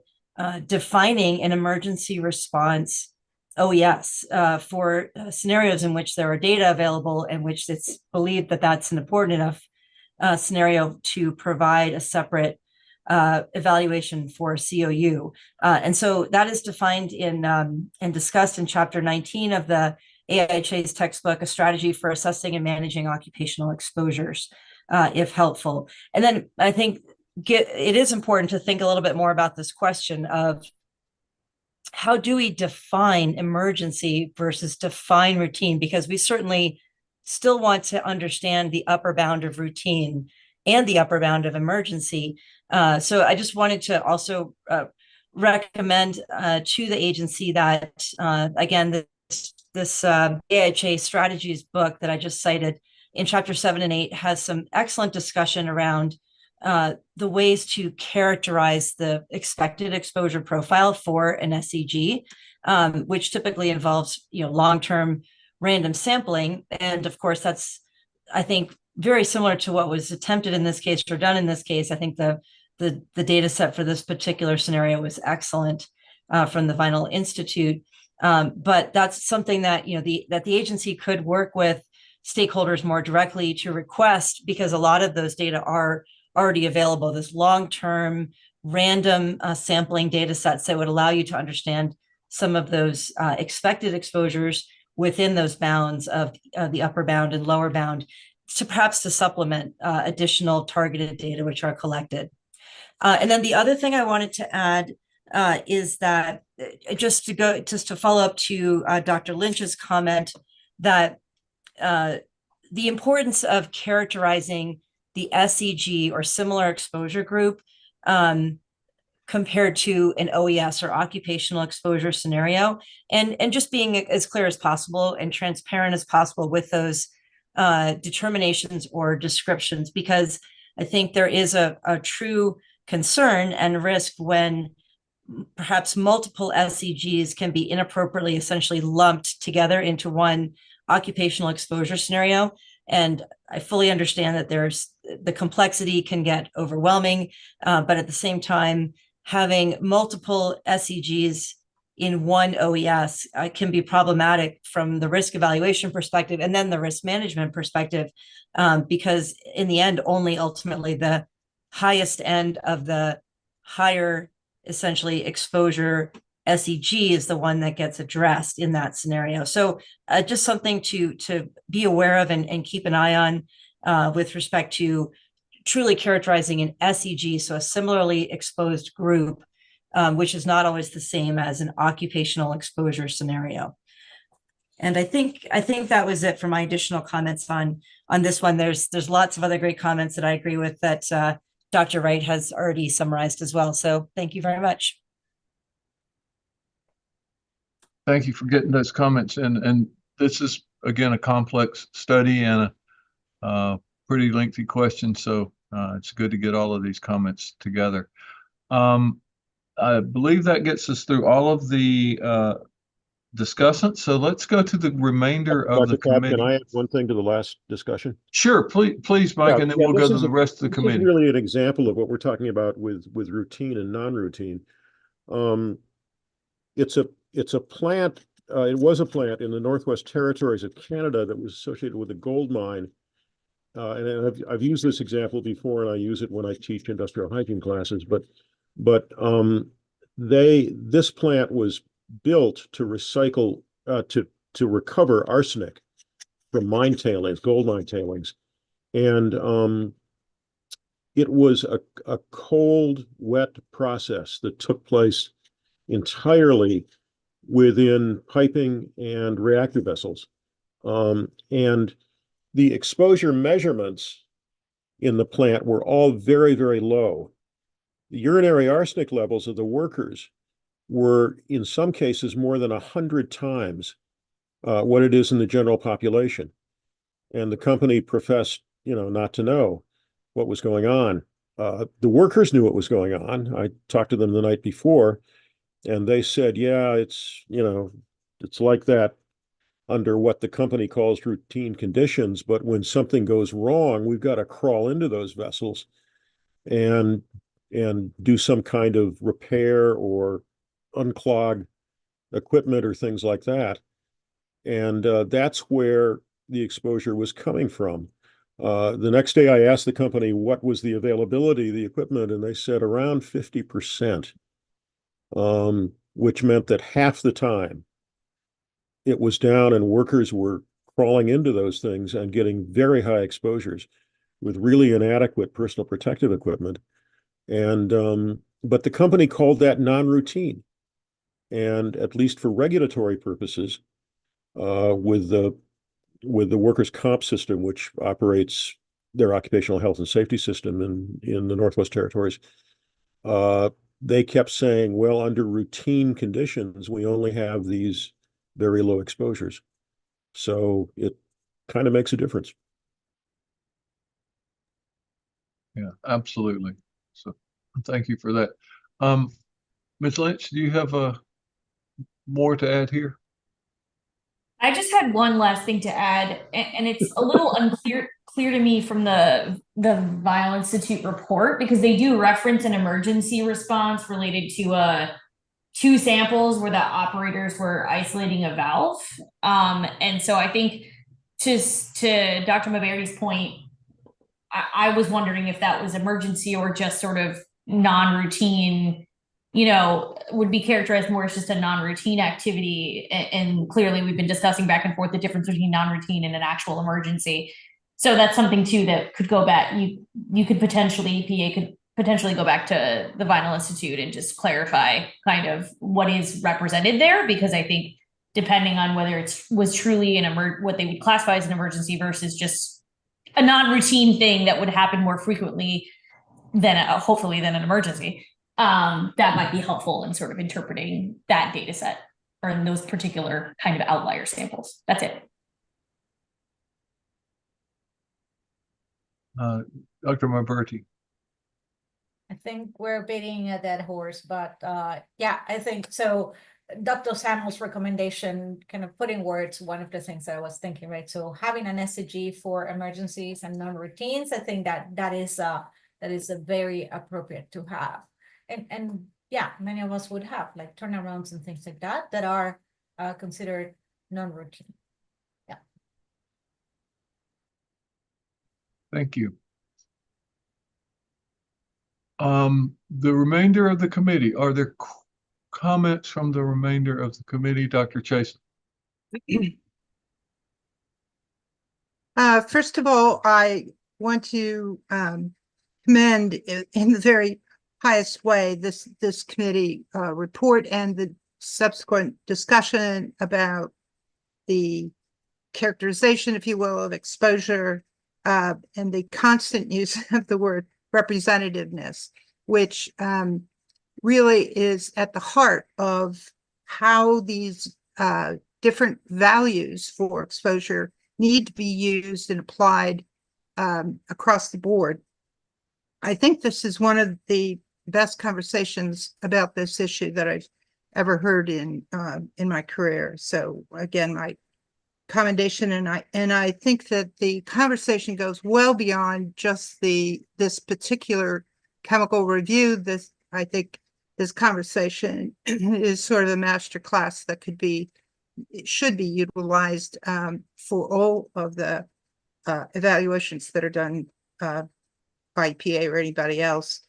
And I think it is also one of the best examples, again, that stands as an example of the absence of the appropriate tools statistically for EPA scientists to utilize in solving the problem, particularly in the fact that they do not have a probabilistic exposure scenario model. If they did, if EPA would provide that to these scientists, all of these values could be used together with a probability of occurrence for the different groups of values.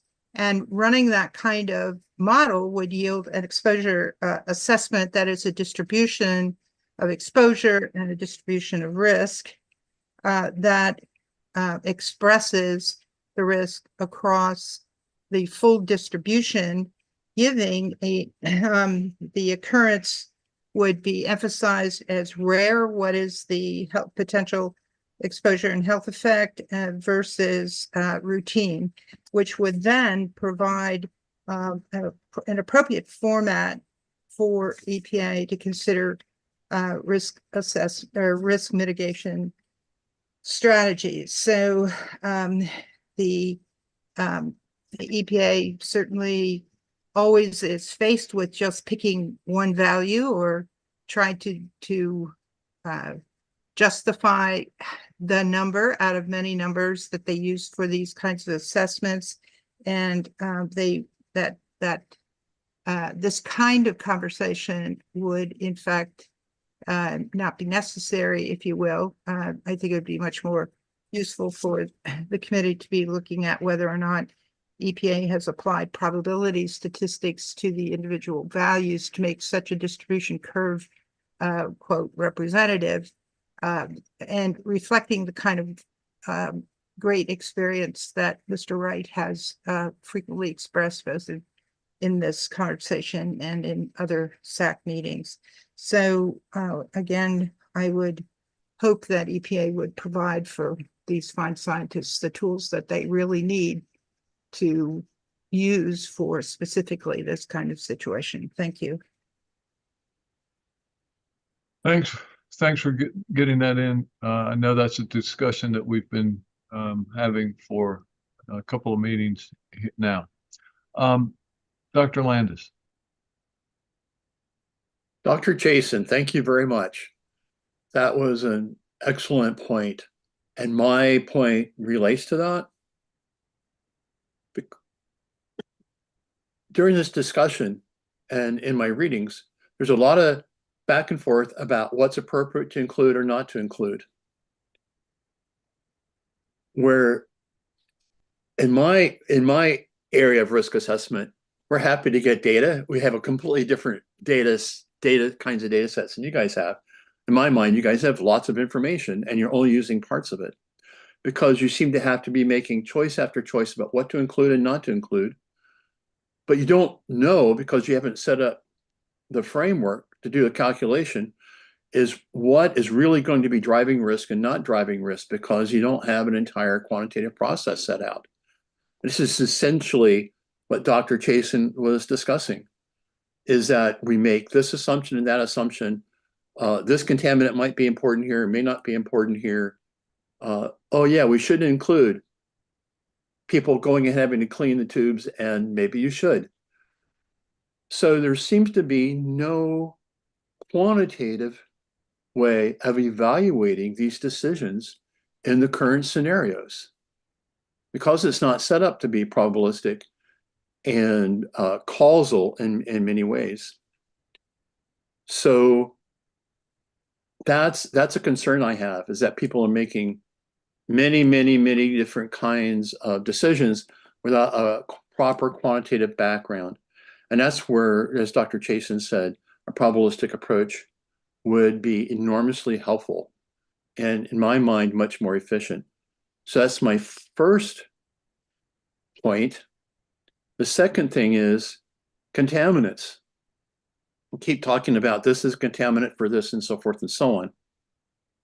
My experience with contaminants in a process or in a material is very different because unforeseen or unknown contaminants such as dioxin, 6-PBDQ, which is material that causes fish toxicity coming from tires, which no one had ever had. And that's not the material that was put into the tire, but when it goes through a transformation process, now it becomes particularly toxic. A lot of these unforeseen or things in low amounts actually, because of our lack of knowledge, ended up being a concern or additive and so forth. And we make these decisions, again, where not to include, again, without a quantitative background. Again, let me just, thanks, Dr. Chasen, for that point. With a quantitative background, we can make this a routine point of the process. We'll evaluate whether or not this is really important. How does that change that distribution? And right now we're making decisions without a map of where we want to go. So that's kind of my point. I know I keep kind of making it, but I'm not the only one, which is really nice. Also, I want to say, what a very nice presentation. Thank you. That was an immense and careful analysis. I'm done. Yeah, good points, Dr. Landis. And I think I agree with the things that you've just said, and also Dr. Chasen's as well. Other comments from the committee? See Dr. Samuel. Thank you so much. Just really briefly responding back to Dr. Landis and Dr. Chasen, just as a reminder, there are some very good exposure assessment methods and approaches that have been developed and are being used routinely in the occupational and industrial hygiene community regarding, for example, the guidelines around establishing similar exposure groups, guidance around the appropriate level of standard deviation for those groups, whether that's about a 2 or a 3, I think is usually a recommended level in terms of the variability in the data. But I really agree with this conversation that having a way to prioritize the development of those SEGs would be really helpful for EPA as well, because it would help to focus on those, using a tiered approach essentially to focus on those SEGs for which additional analysis or a higher tier analysis is appropriate or necessary to understand more completely the risk, if there is an unreasonable risk that's been determined. So I think there's some very good guidance out there on some of that, but I think a prioritization scheme that adheres more closely to the EPA's tiered approach to doing risk assessment could be a helpful process to explore. All right, thank you. Dr. Chason. I thank you, Dr. Samel, for that. I really do recommend many, and I hope that maybe you could itemize some of these for EPA in this response, because those, if we're thinking of the same ones, those advances in that science would be very helpful for defining the word representative, which then defines the kind of distribution, meaning defined with probability of occurrence in the distribution. So it's not just a distribution of numbers, but the numbers are represented in the distribution by the probability that the number exists. And that kind of guidance for that you referred to, I think would set a cornerstone for them, or certainly give them a great foundation for doing exactly that kind of thing for the occupational exposure. And so I thank you for that. It's just, this conversation is, as I said, it looks like a master class in this particular issue.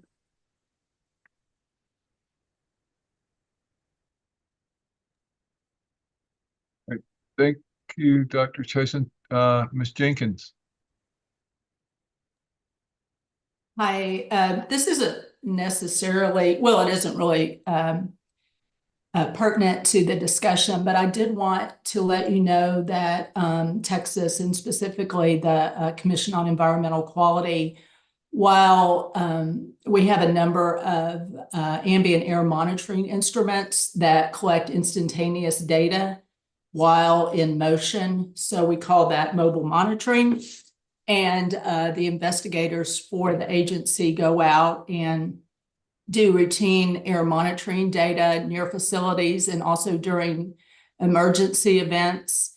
And these instruments provided accurate real-time measurements, typically in 1 to 30-second intervals, of the concentrations of chemicals in ambient air while the vehicle is in motion or stationary. So the toxicology division has developed comparison levels to use to evaluate that instantaneous data.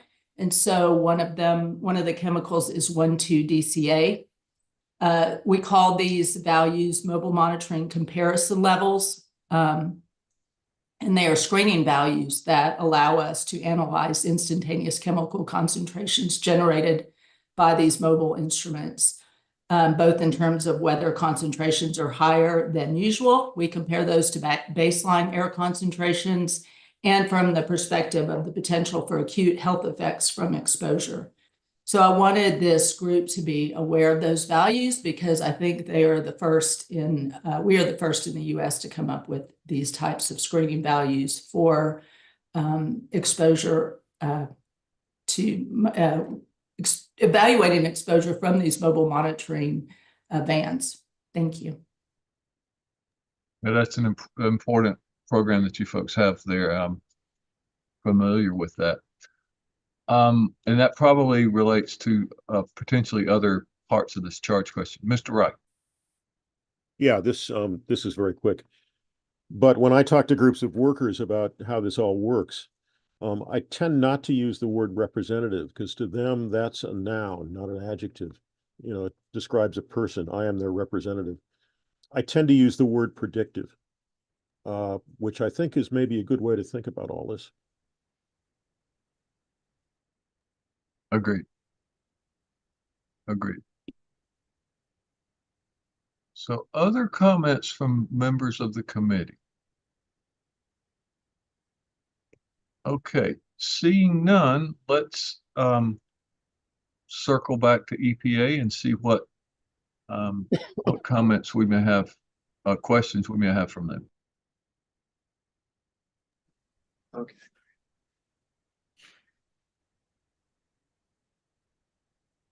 Yeah, hi, Greg Masick, EPA. Thanks for all the good feedback. No clarifying questions at this time. Thank you. Okay. We're kind of in that no man's land of 10 minutes before the planned break. So at this point, I think I'd like to just circle back to the committee, see if there are any comments based on things that we've discussed this morning or previously in the meeting, whether this morning or other times. I actually have one thing, but I want to see if EPA has any feedback. They had some answers that they were going to possibly provide or some questions that they wanted to pose to us. So are any of those ready for consumption?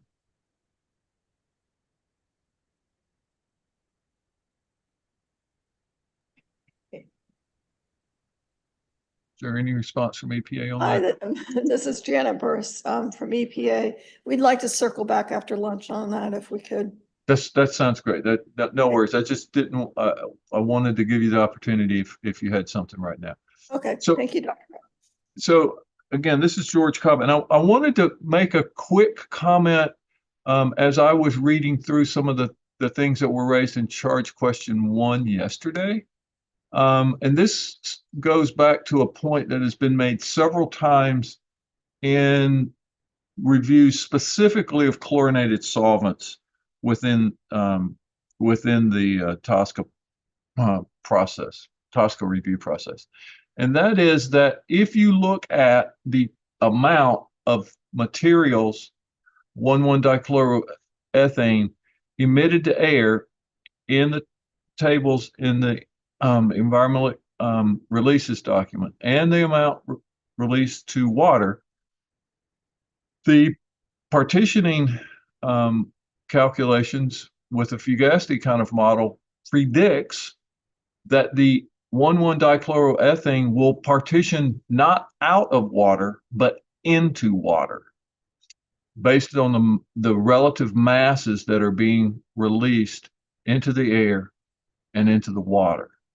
EPA did fugacity modeling of this, but instead of having a 2 or 2.5 to 1 ratio released into 2 times as much released into air as into water, which is what is tabulated, those ratios were not exactly, but in essence reversed.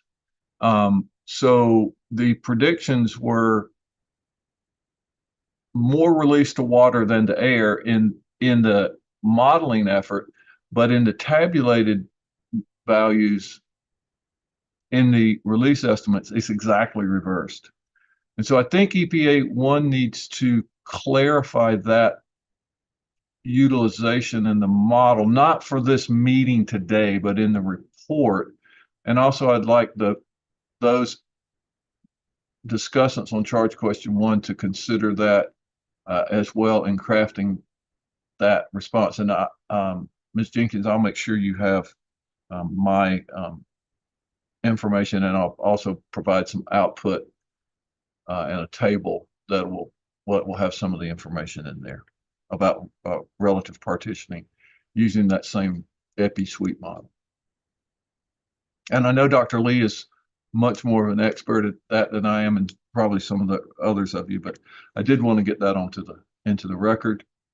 And since we have a moment, is there anyone who would like to comment on my comment as to whether they think that's appropriate, not the right way to go, anything like that?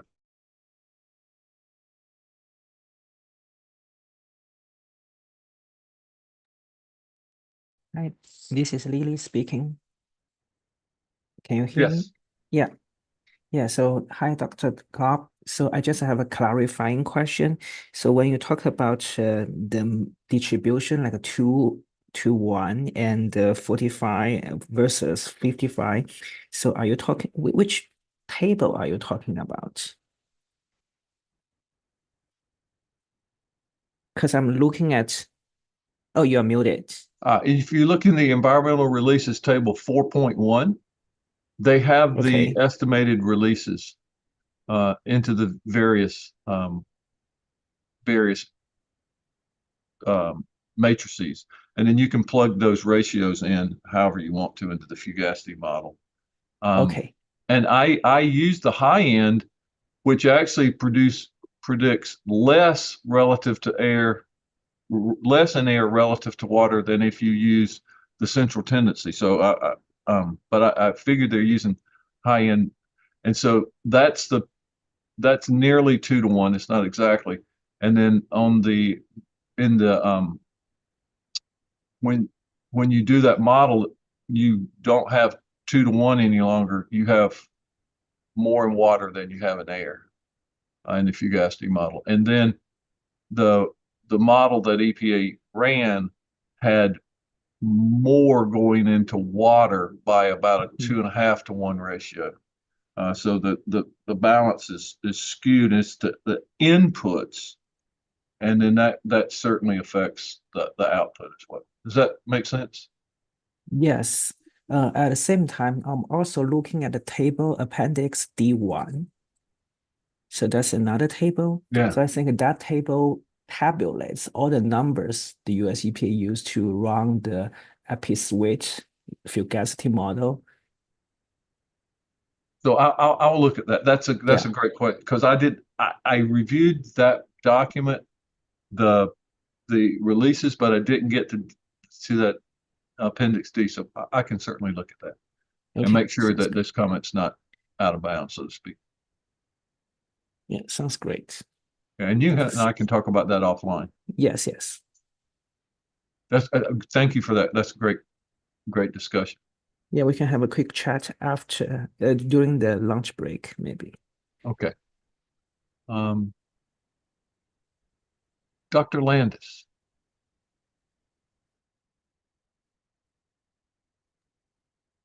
He's on mute. Dr. Landis is on mute. Too many buttons. So I just want to support that statement.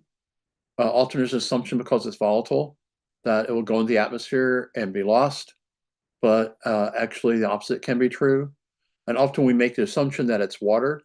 Of course, any of these environmental systems, there's much more in solution and in particles within that water column than just water. So there can be partitioning to other aspects of that aquatic system. So it's the assumption that many people have is just not borne out by data. All right. Yeah, and I think we had some of those discussions last time too about particulate suspended matter in water versus what's in the water versus in the suspended matter.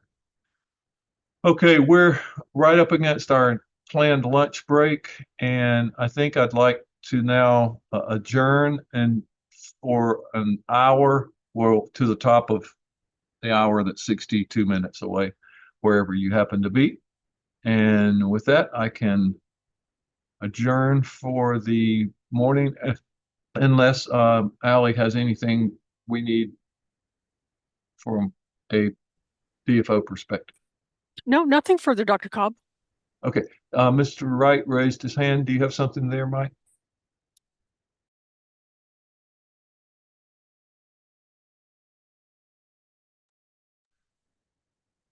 Not hearing anything.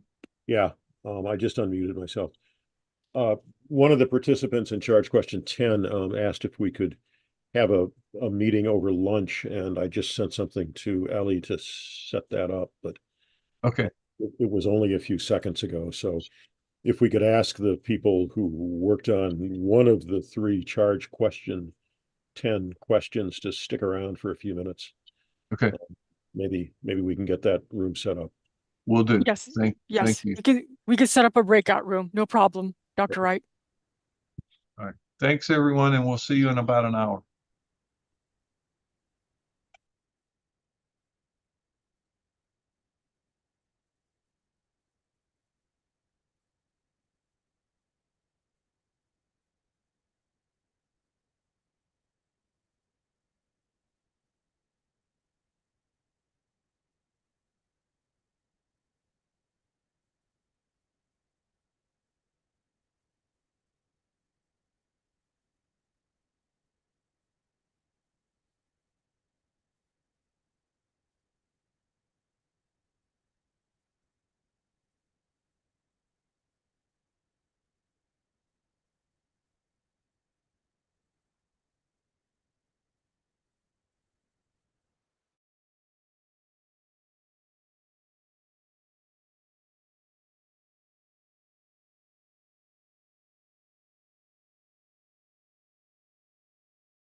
Okay, welcome back. This is George Cobb with the Science Advisory Committee for Chemicals, and we're reviewing 1,1-dichloroethane.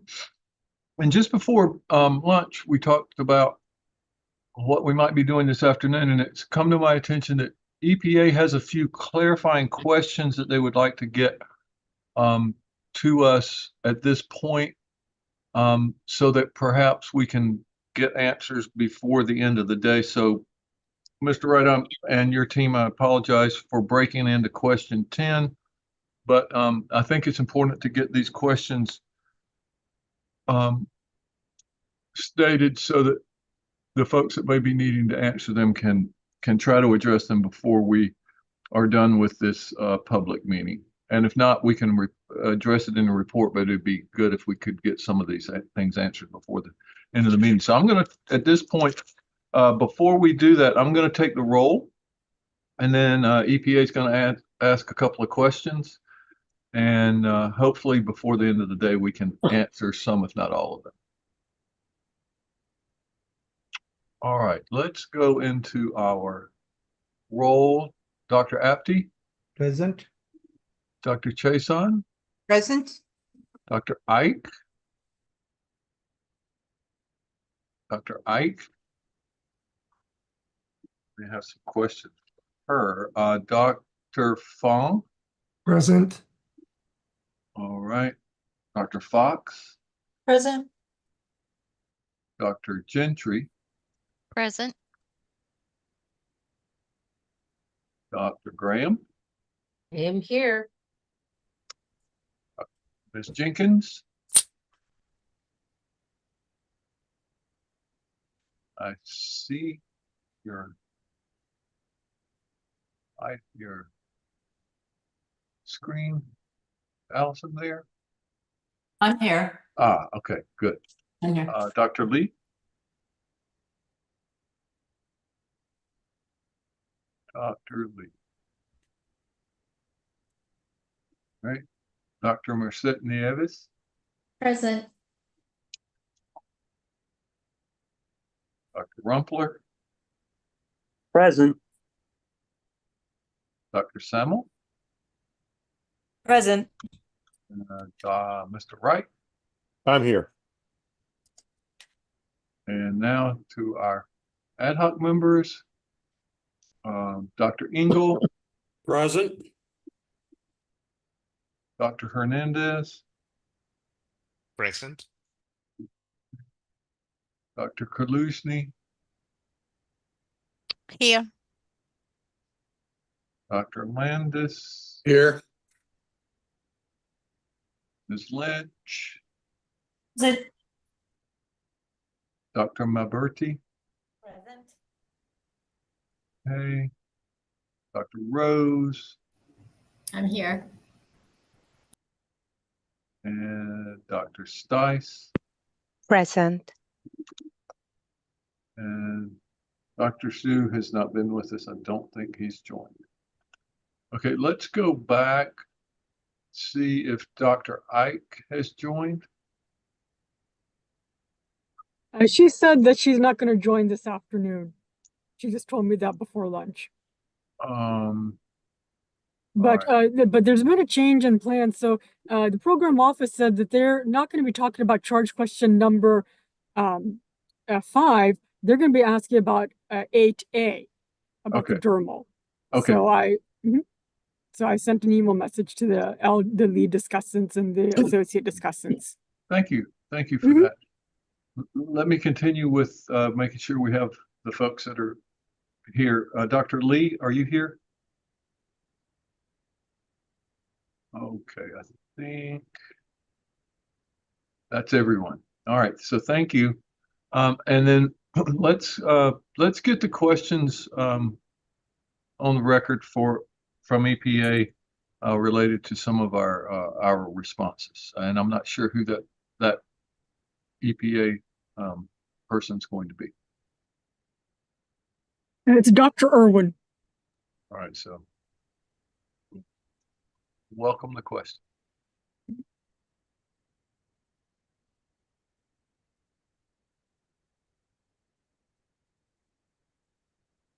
Hi, everybody. Welcome back. Hope everybody had a good lunch. Oh, mute is on? No, we can hear you. We can hear you. Yeah. Okay, The- all right, thanks. Yeah, I hope everybody had a good lunch. I just had a couple quick questions, please.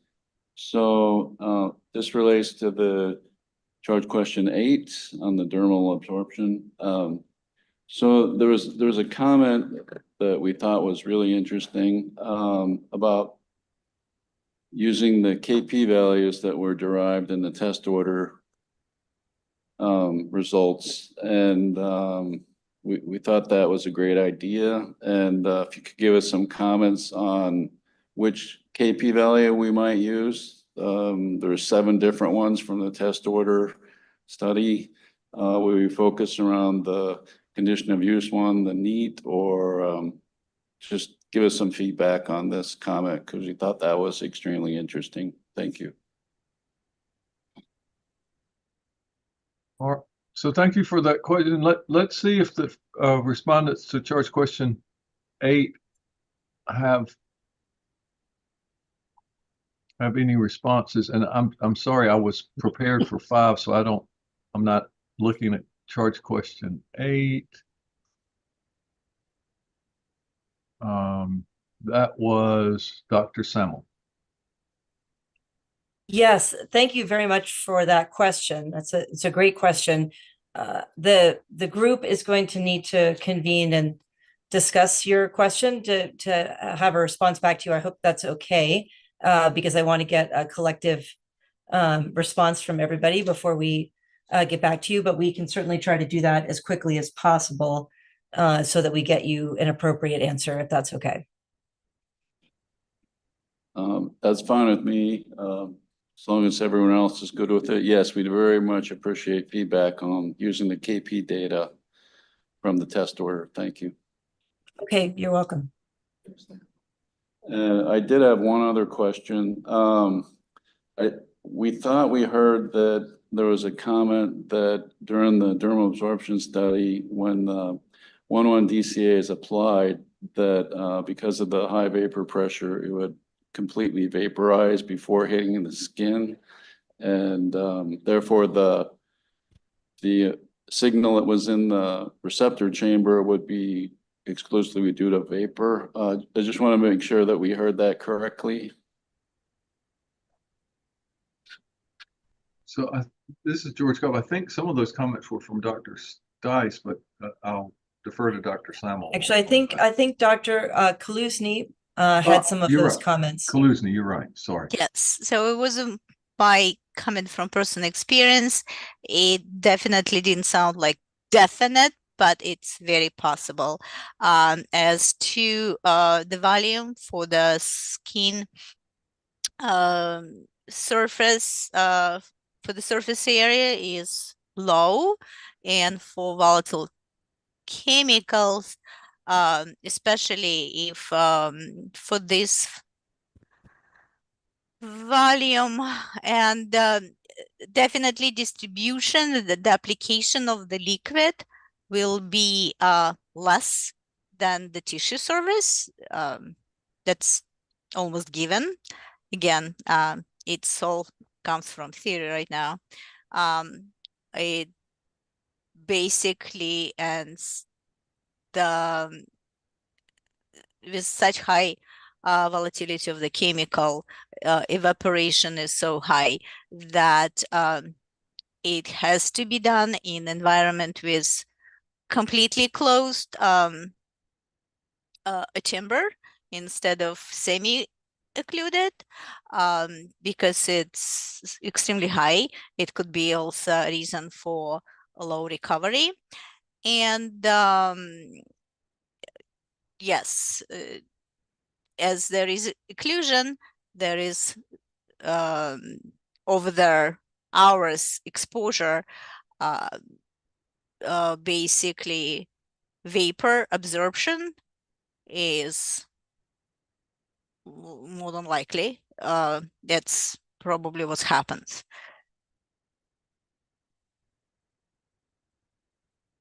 Very much for that clarification. If you have any data on 1,1 DCA that to clarify this, we'd appreciate it, but we thank you very much.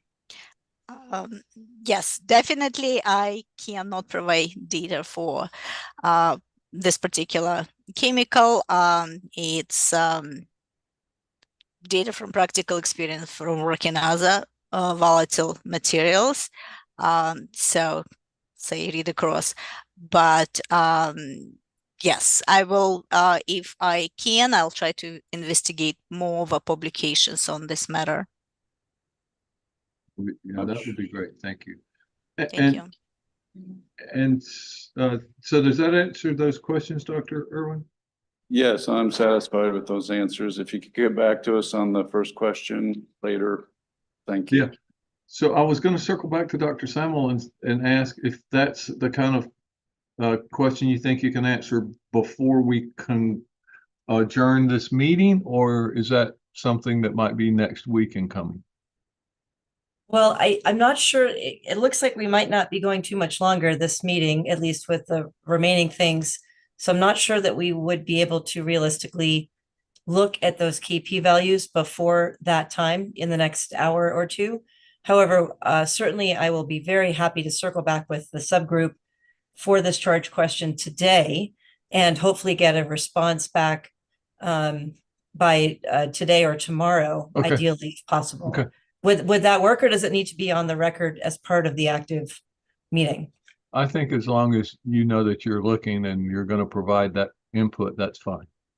Okay. Although Thank the you. agency would like that information we'd have to go through Allie or one of her folks to get it to them, but they would probably like that sooner rather than later. Understood. No, that makes sense. Okay. Were there other questions from EPA?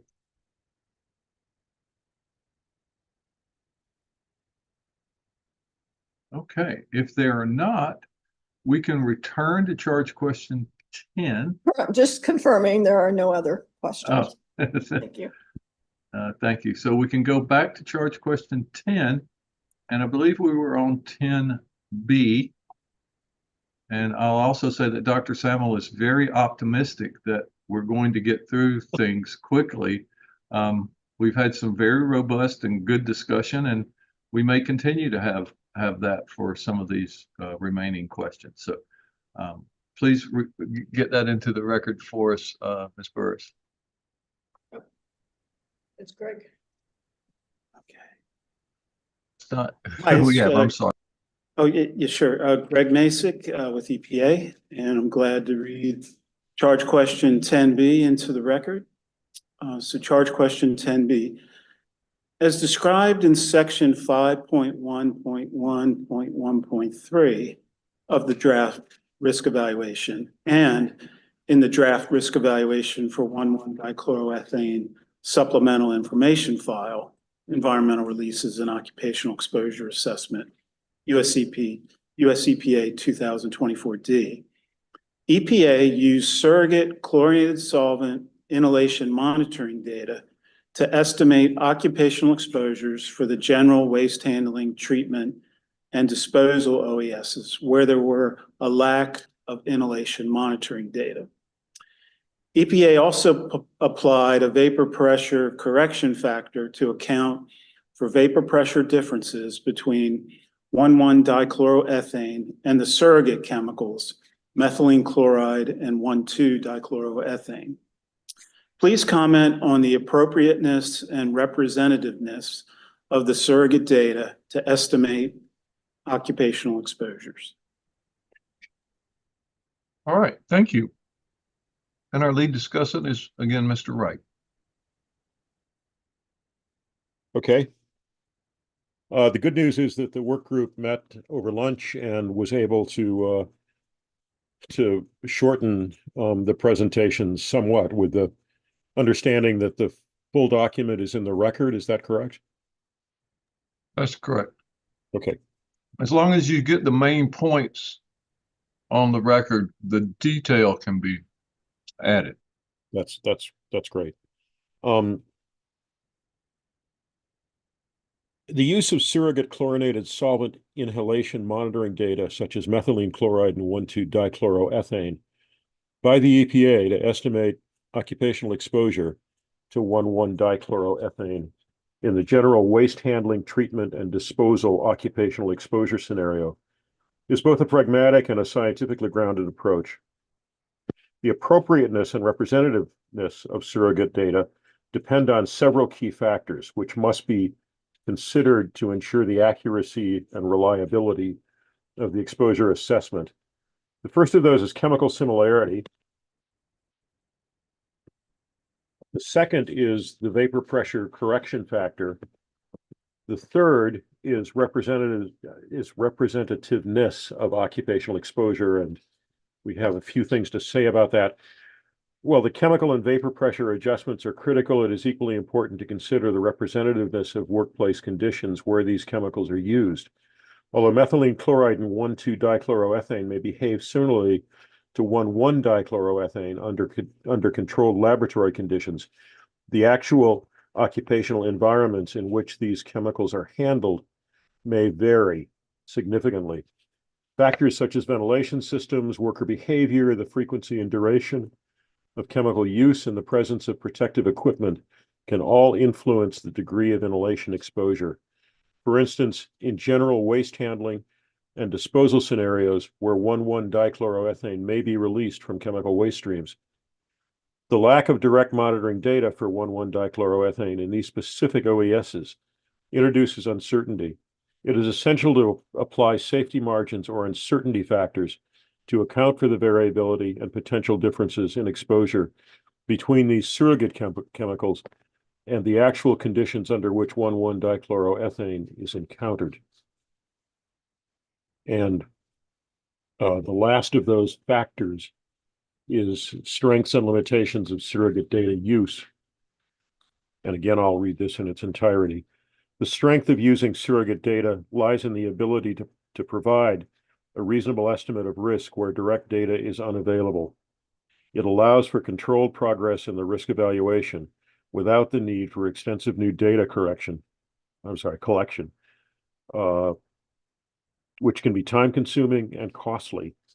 However, this approach also comes with limitations. While chemical similarities and vapor pressure adjustments can improve accuracy, surrogate data cannot fully account for all variables, such as unique occupational handling practices, exposure frequency, and potential chemical interactions in specific environments.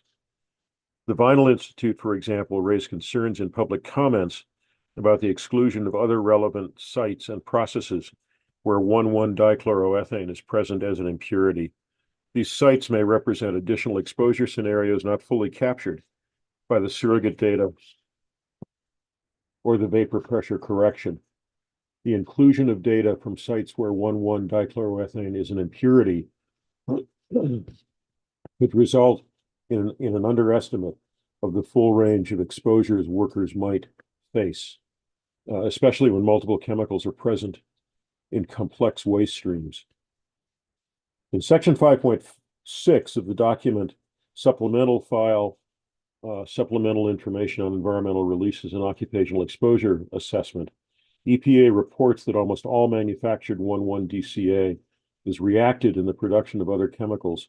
Waste containing 1,1-DCA will primarily be received from laboratory use sites.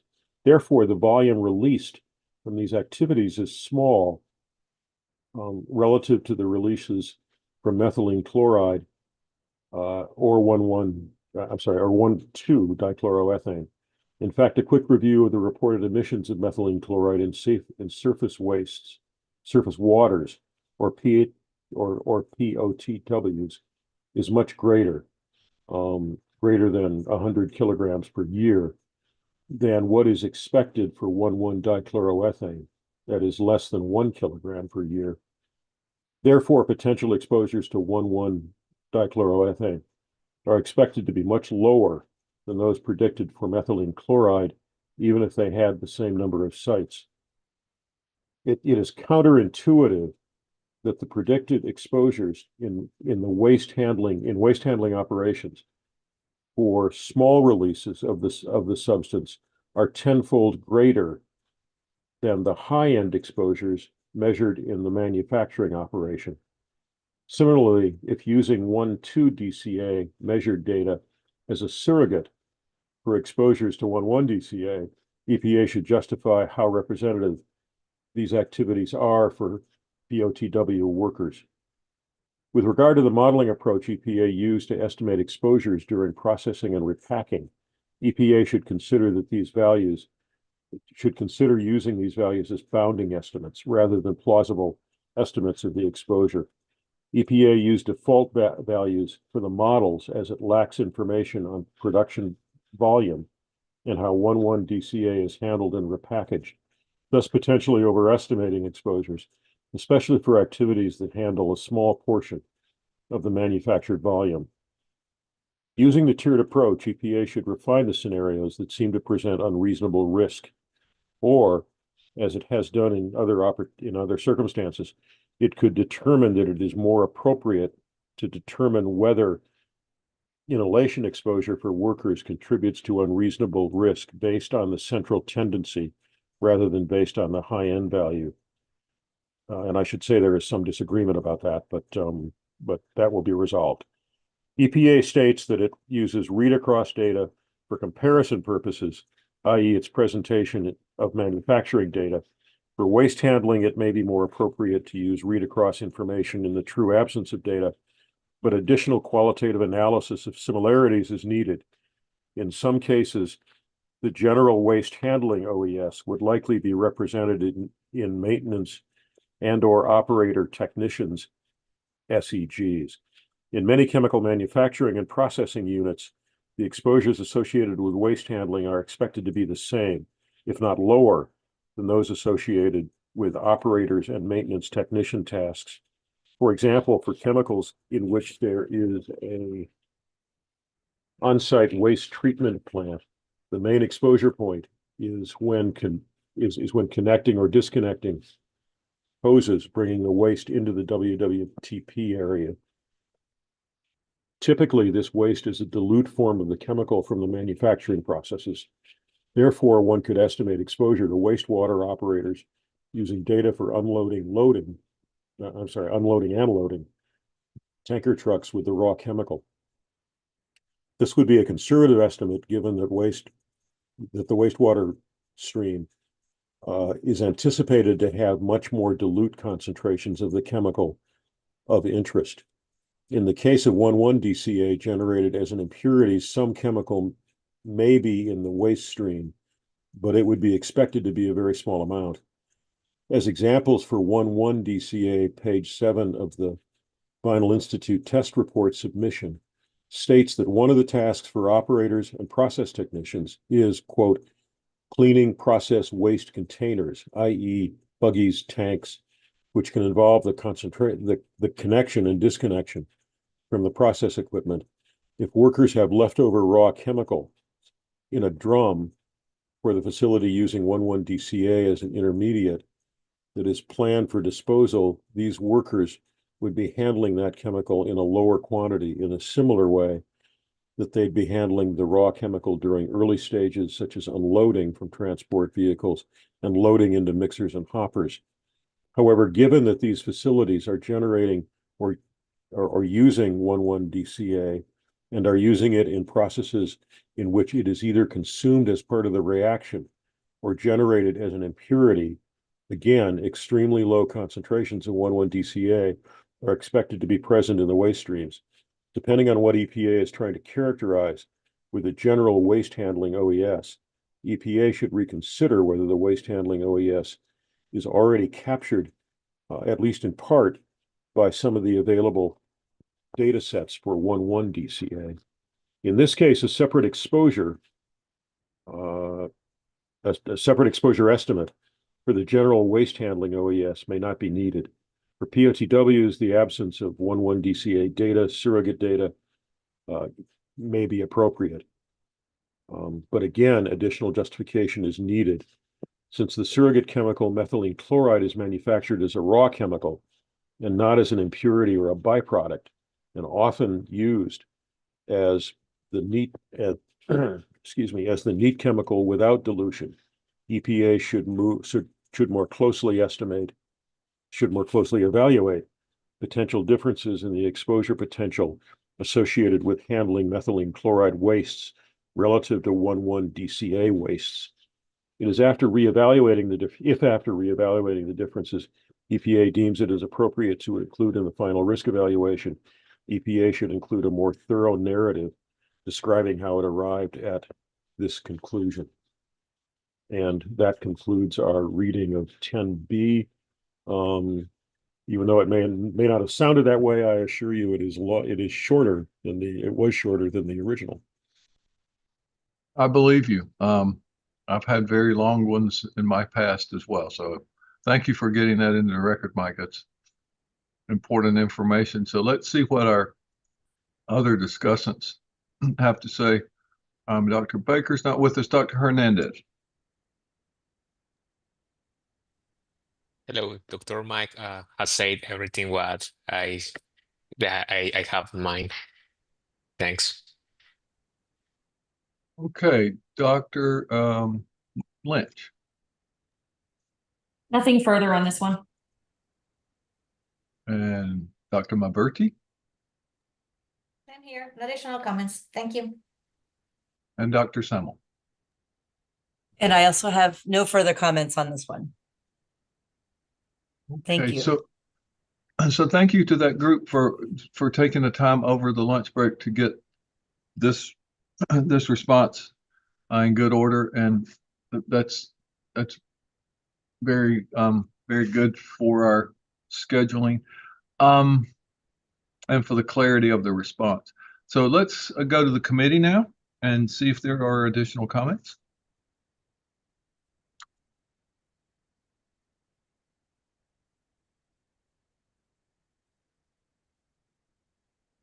Okay, if there are none, does EPA have clarifying questions?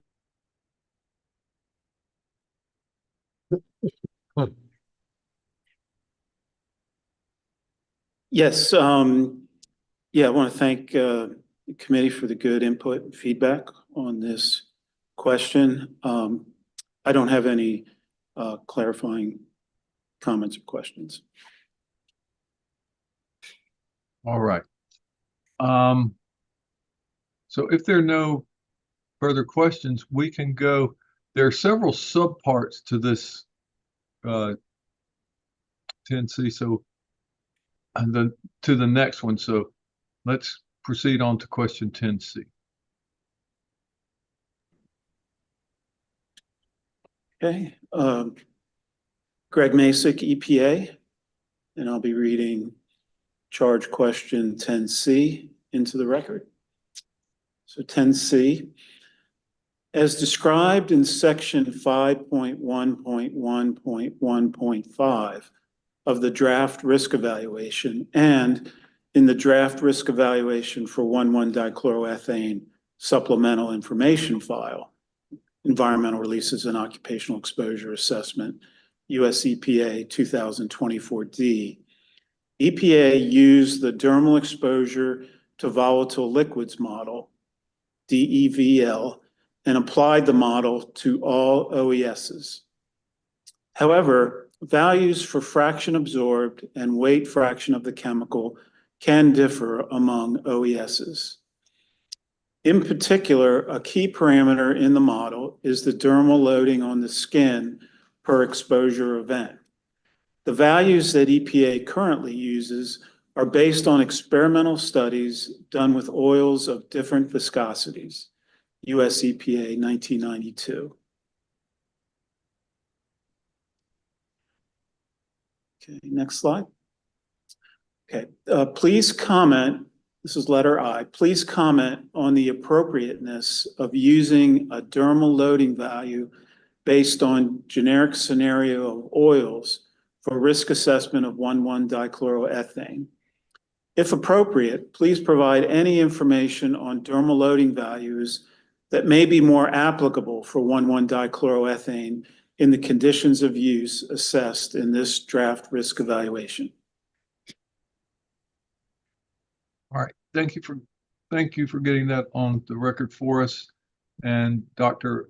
Wright will continue our committee response. I'm afraid this one is rather long.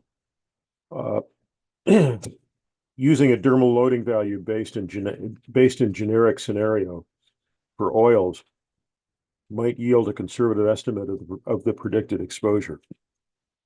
And then we present a table, which you obviously can't read, but it will be in the record.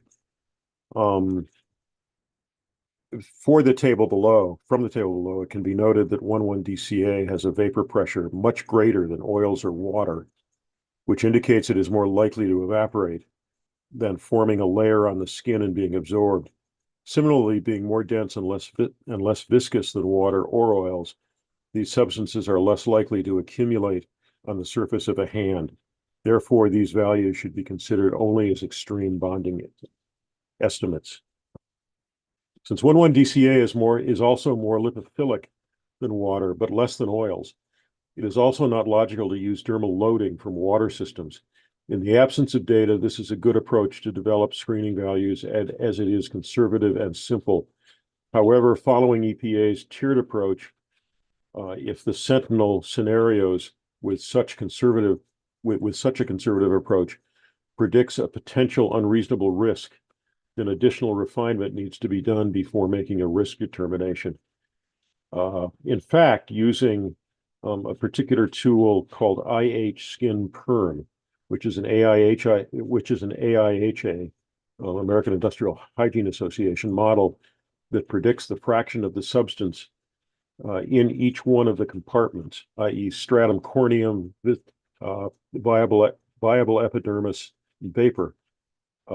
That model predicts that 100% of the substance deposited will evaporate quickly, if not immediately, either during an instantaneous exposure or if the exposure is consistent over the day. With regard to the surface of skin exposed, assuming 2 full hands is also an overly conservative estimate, even though they are also accounting for other parts of the body to be exposed. This is especially true for a substance that is likely to evaporate quickly from unoccluded skin or fabric.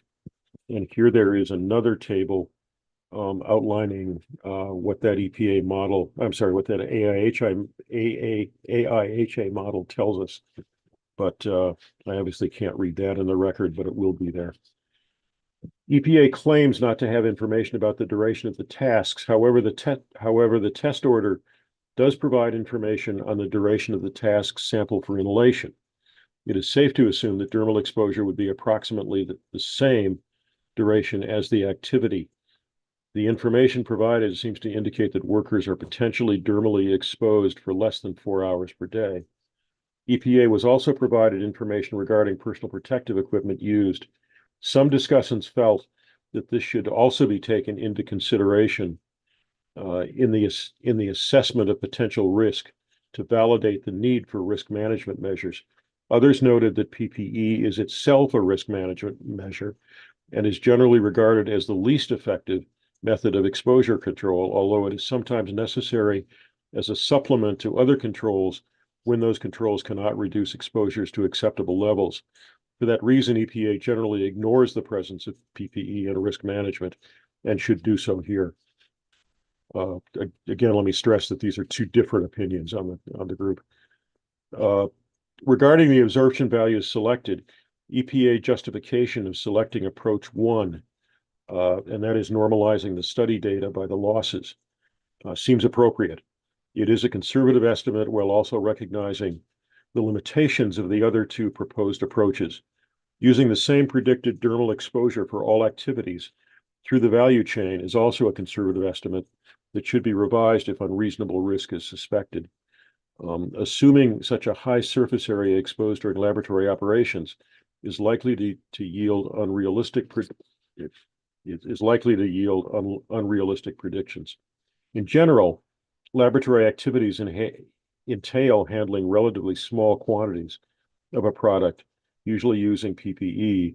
Therefore, it is unlikely that both hands or part of a hand and body will be exposed to large amounts of the product, except in spills. EPA's use of the dermal exposure to volatile liquids, DEVL, model across all occupational exposure scenarios, OESs, for 1,1-dichloroethane is an important step toward addressing potential occupational risks. However, the DEVL model is commonly regarded as a screening tool for first-level assessments, and thus is considered a low-tier model and tends to overestimate dermal exposure. It often relies on generalized values for key factors like exposure, duration, chemical concentration, and skin surface area, which leads to conservative estimates aimed at ensuring safety. These estimates can significantly overstate actual exposure, particularly in real-world occupational settings where variables are like glove use, protective clothing, and task duration are not fully considered. As a result, DEVL is primarily useful for identifying potential risks, but should be supplemented by more refined higher tier models using actual exposure data and/or validated tools to provide more accurate risk assessment. Further, for highly volatile substances such as 1,1-DCA, the DEVL model is likely to result in substantial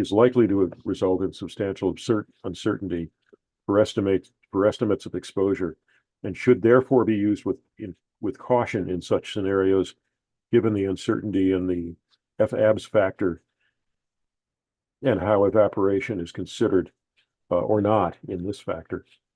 However, the application of a dermal loading value in the DEVL model based on a generic scenario involving oils of different viscosities, as outlined in section 5.1.1.1.5 of the draft risk evaluation, presents certain limitations for accurately assessing the risks associated with 1,1-dichloroethane. QU represents the residual quantity left after the bulk of the chemical has come off and cannot be removed by wiping. The experimental studies which the QU values are derived, from which they're derived, US EPA 1992, will not fully capture the behavior of a highly volatile chemical like 1,1-dichloroethane under various workplace conditions. Similarly, in the US EPA 1992 study, 3 oils, mineral oil, cooking oil, and bath oil, were either applied with a cloth saturated with the liquid or the hands were immersed in the liquid. The immersion test yielded much higher retention than the wipe testing, likely because of the higher viscosity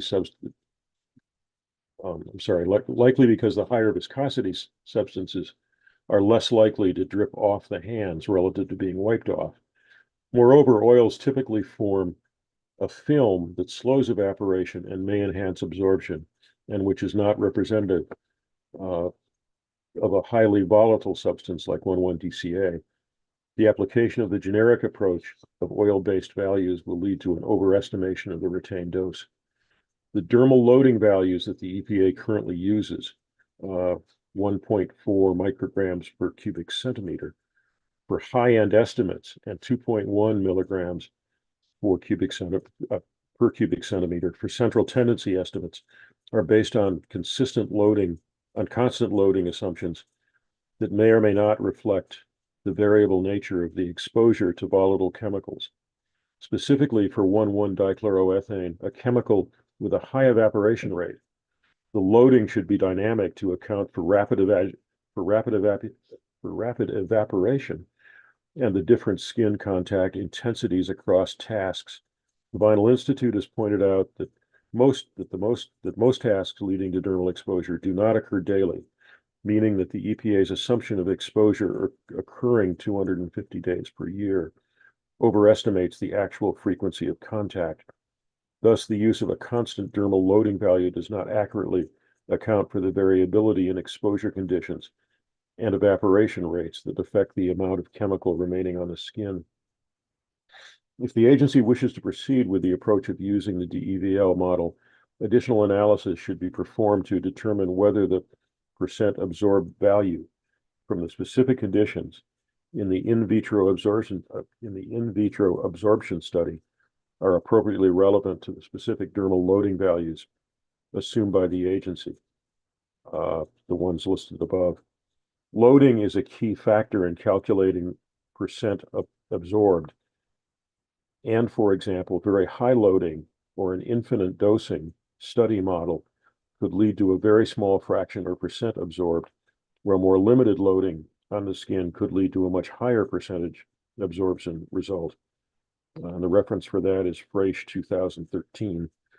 Additionally, to calculate an appropriate fraction absorbed for a highly volatile substance such as 1,1-DCA, using an approach to correct the absorbed fraction value, once that value has been determined to be appropriate, is to apply equation 13.21 in the AIHA's mathematical models for estimating occupational exposure to chemicals.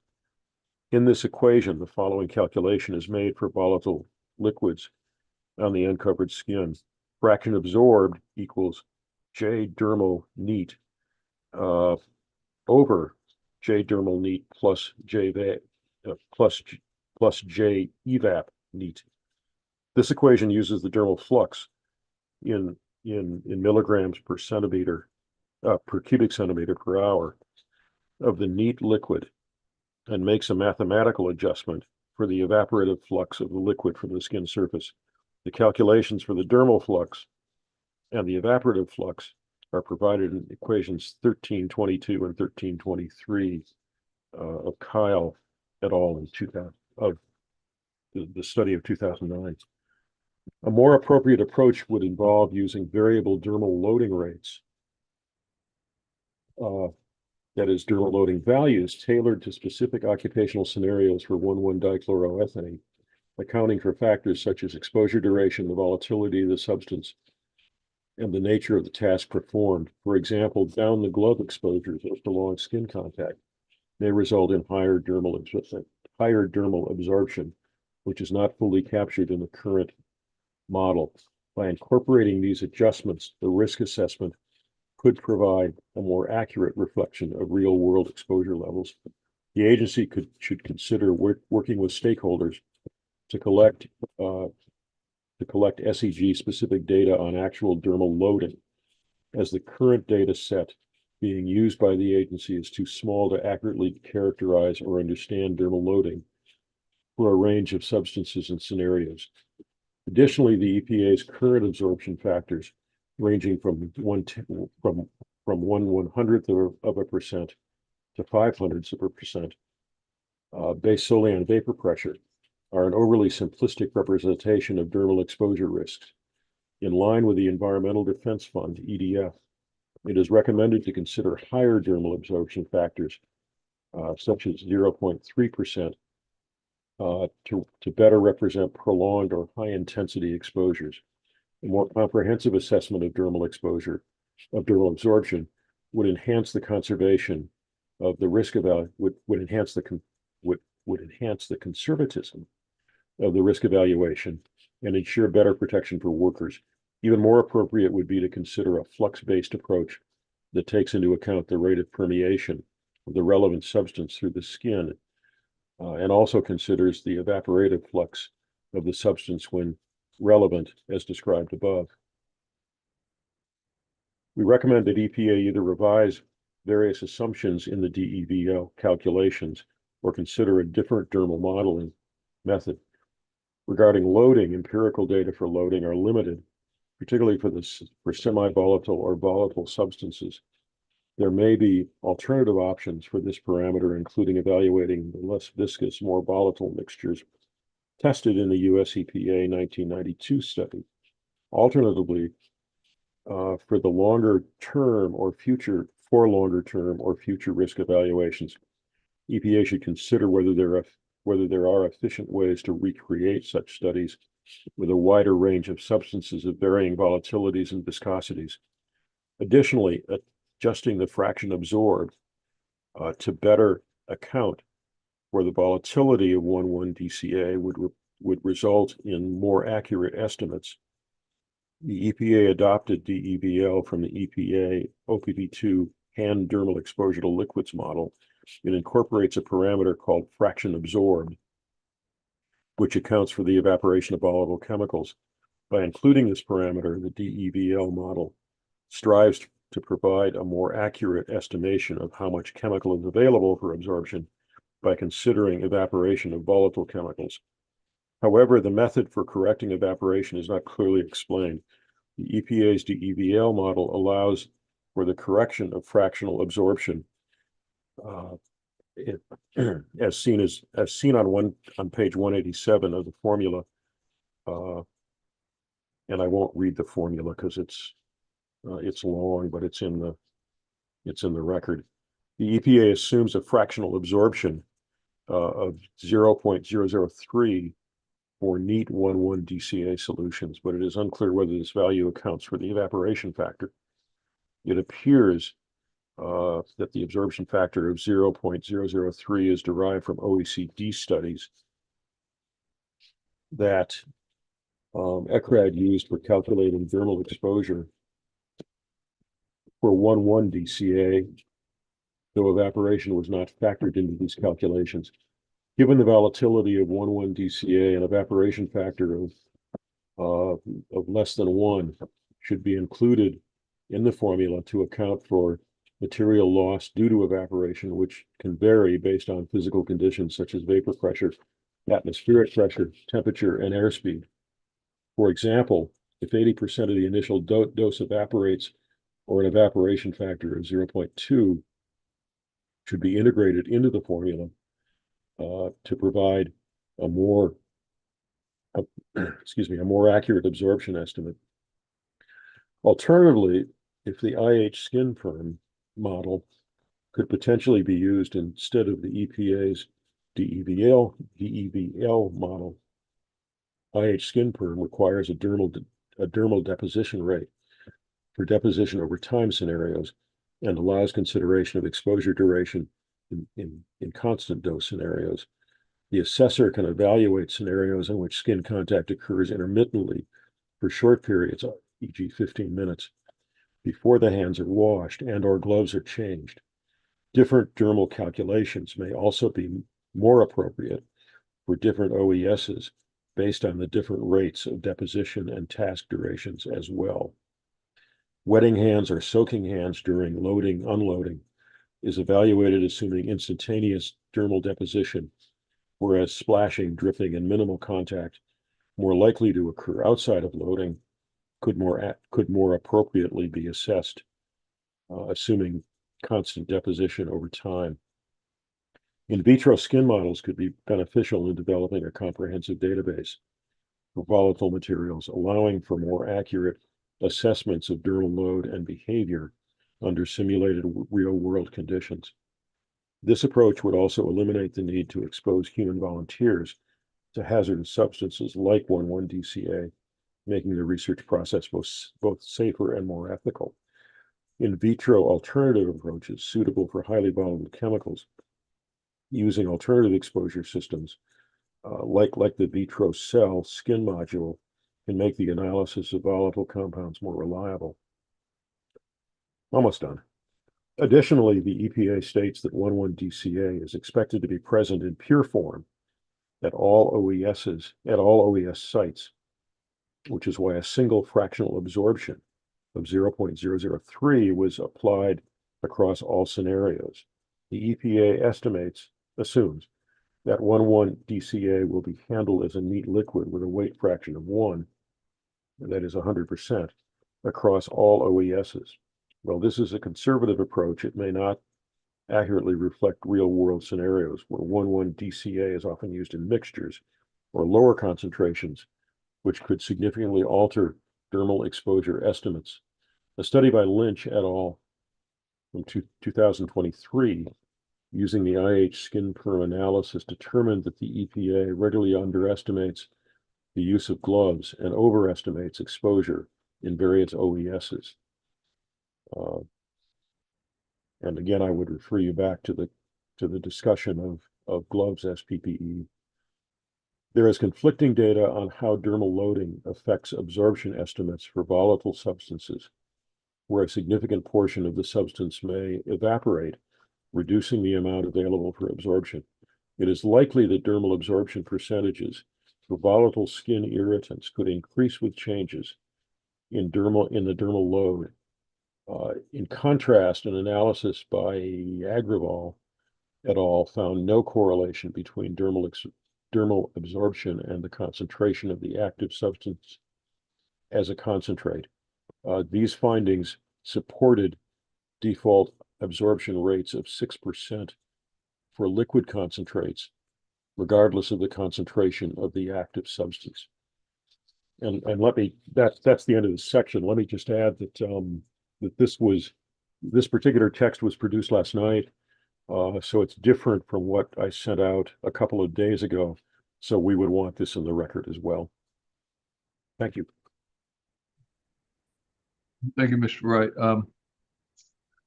Let's see what our associate discussants have to say. Dr. Hernandez, Nothing to add. Thanks. Dr. Kaluzny, Nothing to add on my end. Thank you. all right, thank you. Dr. Lynch, Nothing to add here either. Dr. Maberti, Nothing in particular, but I think I'm going to invite Dr. Samuel to the discussion because we were talking about the potential for occlusion, right?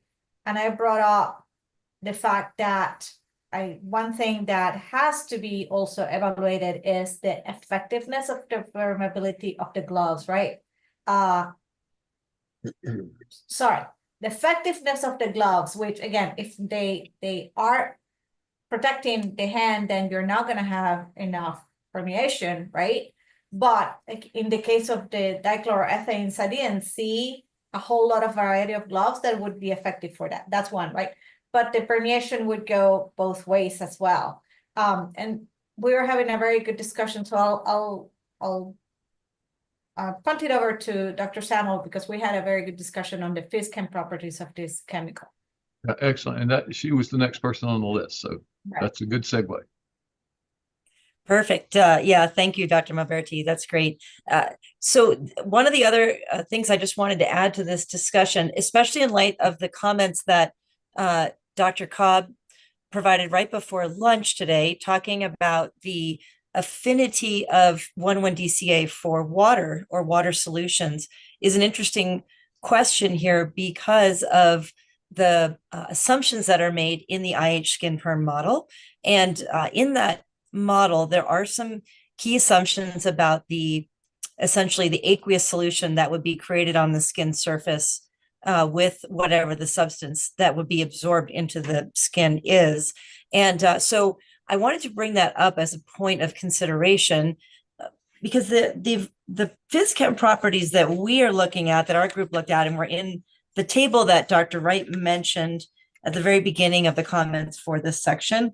For example, the log KOW value for 1,1-DCA is, according to this table, and I'm not sure who added this to our comments, but 1.792, which is right in that range of about 1 to 3 as a log KOW value, which as a very rough rule of thumb would tend to indicate good potential for uptake. In other words, that it is both adequately water soluble and fat soluble substance. And however, of course, then we've got this very, very high vapor pressure, exceedingly high, which would, counteract this potential for uptake because of the propensity for the substance to evaporate before it could ever be absorbed. So I wanted to just get that comment on the record, and I didn't know if Dr. Cobb and Dr. Lee wanted to comment on those physical chemical properties in light of that sort of model with IH skin perm, and just to have that as a caveat for the use of the IH skin perm model with 1,1-DCA specifically. So that's a great comment. And I'll be honest, the dynamics at the skin surface or with those biological fluids is a bit beyond my expertise. There used to be a panel member, Dr. Kissel, who was an expert in this that could have answered all of these questions, but I'm ill-equipped to do so. I don't know if Dr. Lee has any thoughts. I may need to look into this issue after this meeting because I haven't read this chapter. Yeah, and the reason why I wanted to brought up Dr. Samuel in that is because I was the one who put that table in there comparing the physical properties of the various the oils and the water with the chlorinated solvents, right? And my argument was particularly in using the dermal loading from the exposure factors handbook based on those oily substances, and having that discussion, right? And I was the one who was also inviting to use IH skin perm. I ran those that model, and I saw significant evaporation. So when Dr. Samuel brought that into the discussion today, especially from what you were saying, that probably it is soluble in water. Now we're gonna have that mixture of like oily skin, right? But you also have the sweat of the hand, right? Which goes back again to the occlusion question that we're having. You're gonna have now occluded hand with water in there, right? So that's why we're bringing all of this. And I don't think that we have an answer today. I still to understand a little bit better the physical properties of this substance and have that caveat on the use of the models. I agree. One thing I will add is that log KOW value is right in that range for good biological uptake. So I do agree with that general rule of thumb.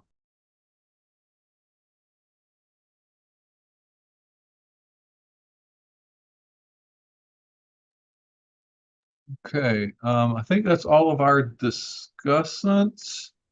Let's move to the remainder of the committee. Oh, Mr. Wright, you have your hand up. Yeah, I'm sorry. I just wanted to add one thing, and this is these are observations about gloves. There are several recent studies that show that gloves certified for particular chemicals, in fact, have a much quicker breakthrough and more permeability than was assumed by the manufacturer or even by NIOSH. Second, I've been in a lot of places where gloves are used as PPE appropriately, but I've hardly ever been in one where the gloves were replaced on a proper basis. I mean, I've seen places where people are wearing gloves, but all of the protective coating has been essentially scraped off by using them too long. And in both those circumstances, the gloves act not to reduce exposure, but to actually increase it because you're getting liquid trapped under the glove.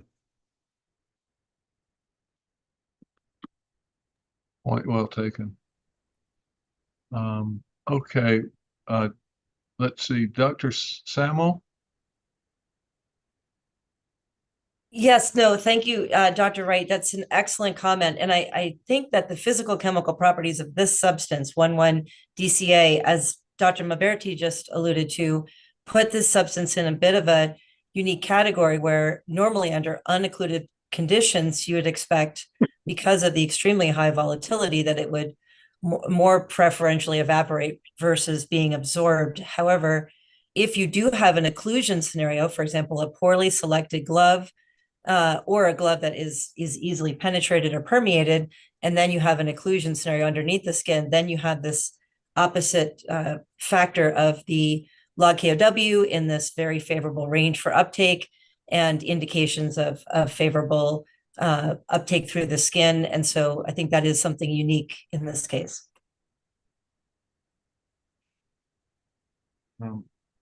Dr. Graham, did you lower your hand?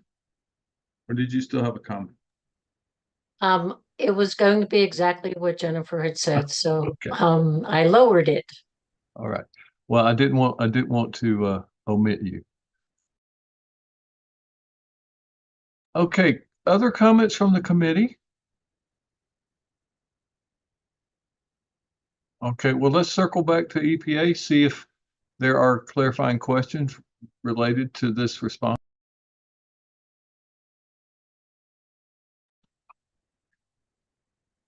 Yes, Greg Masick, EPA. Thank you for the good discussion. And I think you touched on a number of topics that are important in applying model. One challenge we face is, refinement of model estimates, without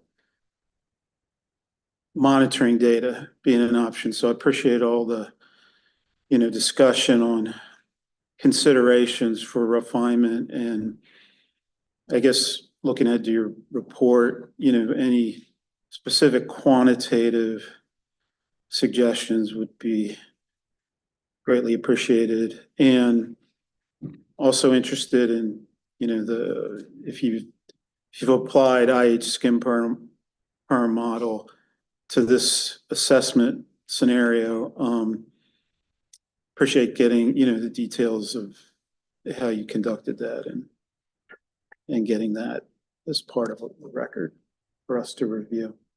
Thank you. Yeah, that input with the FISC and properties that we have, it's in the written document, so you will have it, for sure. And that was Dr. Maberti.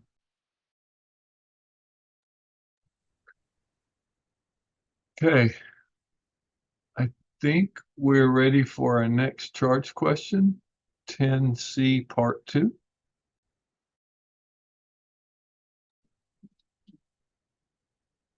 Okay, I'm glad to read this. Greg Masick, EPA. Glad to read charge question 10C.II into the record. And this charge question is as follows. Please also provide comment on additional available data, models, and/or references on dermal exposure assessment, dermal loading, and/or dermal fraction absorbed, which could be used in the future to improve and refine the dermal exposure potential and risk evaluation of other chemicals and across various conditions of use. All right, thank you. Our lead discussant is again Mr. Wright.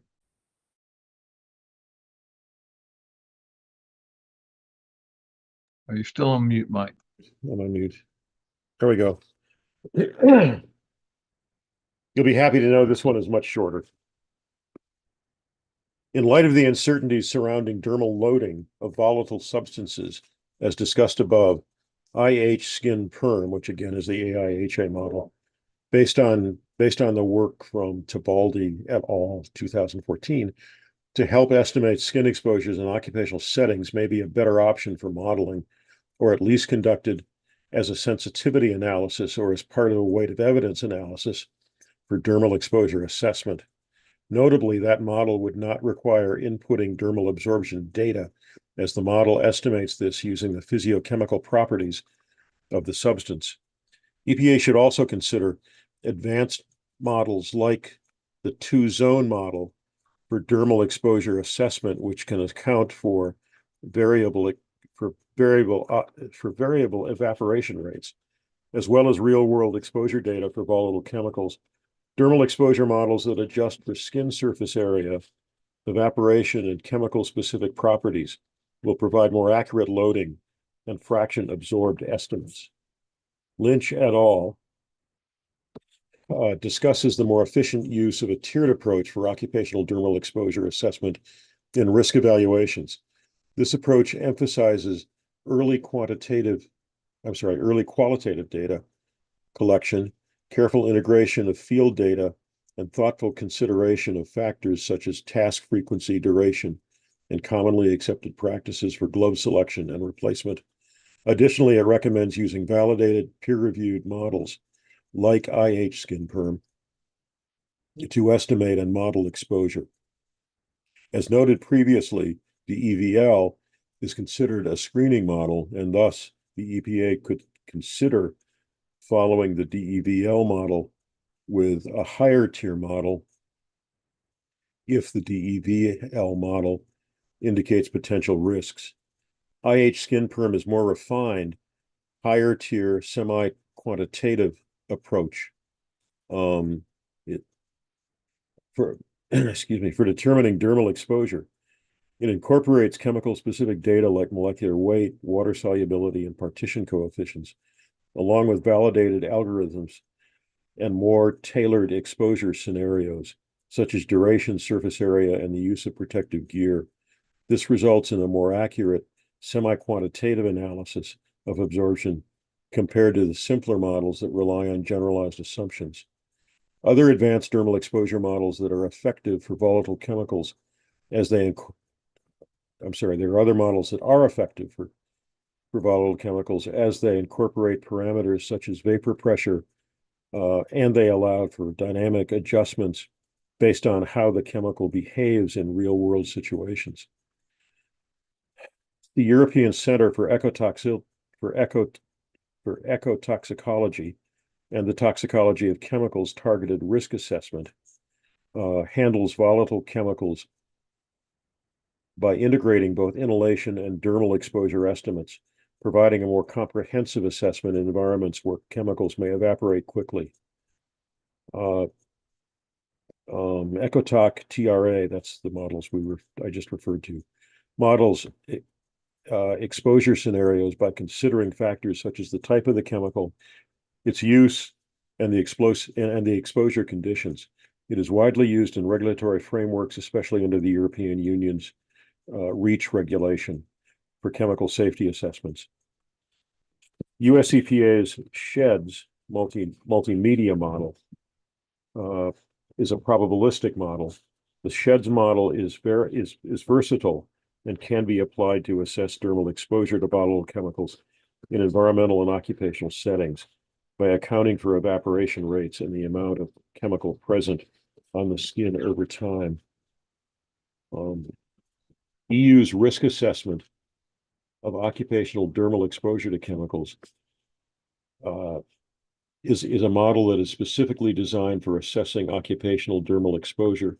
It considers factors such as substance volatility, usage patterns, and skin contact surfaces. It could be particularly useful in refining estimates of dermal loading and absorption in industrial settings. In the future, in vitro skin models could be applied to develop a comprehensive database for volatile materials, as this approach would provide more accurate assessments of dermal load and behavior under real-world conditions. The model would also eliminate the need to expose human volunteers to hazardous substances like 1,1-DCA, making the research processes both safer and more ethical. In vitro alternative approaches suitable for highly volatile chemicals using alternative exposure systems like the VitroCell skin module can make the analysis of volatile compounds more reliable. The system has has a 6-chamber capacity and is justifiable and a superior alternative to France cells. So that's the end of the discussion that we had for the committee on 10C2. We have some other things that I'm not sure I need to read or not. So let me ask you all. First, there are some recommendations. They are based on what's already been read. So I'm not sure the recommendations make sense at this point, since obviously recommendations have to be accepted or discussed by the entire group. But I can read them. There aren't too many. I think go ahead and get them into the record, Mike, because this is what you guys would be recommending, and the rest of us will be looking at. Recommendations for C. EPA should consider tiering the dermal exposure assessment for 1,1-DCA and other chemicals moving forward. DEVL can still be used as a screening method, but higher tier tools are recommended if the DEVL model yields unreasonable risk determinations. One recommended higher tier model for consideration in this risk evaluation is the IH Skin Perm model supplied by the American Industrial Hygiene Association. 2, using Ecotox TRAY, that's the EU model. This tool has several advantages in improving dermal exposure assessment for VOCs like 1,1-dichloroethane. It integrates specific parameters for volatility according for the chemical's tendency to evaporate rapidly, for which the DEVL model might not fully capture oil-based values, refines exposure estimates by considering the different occupational settings and frequency of skin contact across various industries, and offers a customized approach for worker exposure assessment by accounting for fugacity and the balance between evaporation and skin absorption, making it more accurate for VOCs like 1,1-dichloroethane. 3 documents that can be used for dermal absorption. Lynch et al. Discuss the more efficient use of a tiered approach for occupational dermal exposure assessment and risk evaluations. This approach emphasizes early qualitative data collection, careful integration of field data, and thoughtful consideration of factors such as task frequency, duration, and commonly accepted practices for glove selection and replacement.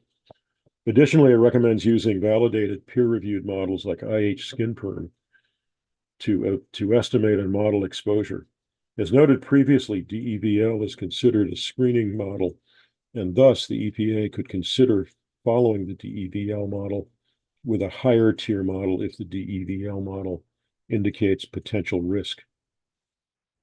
IH SkinPerm is a more refined, higher tier semi-quantitative approach for determining dermal exposure.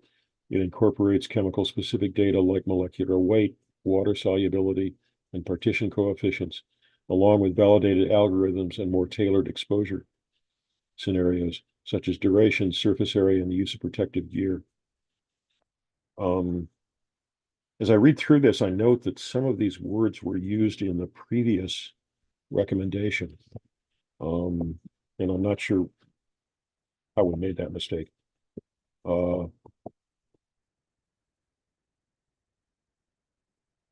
Yeah, one other, no, we've discussed all of these, so. One other, EU's risk assessment of occupational dermal exposure to chemicals model is specifically designed for assessing occupational, wait a minute. Yeah.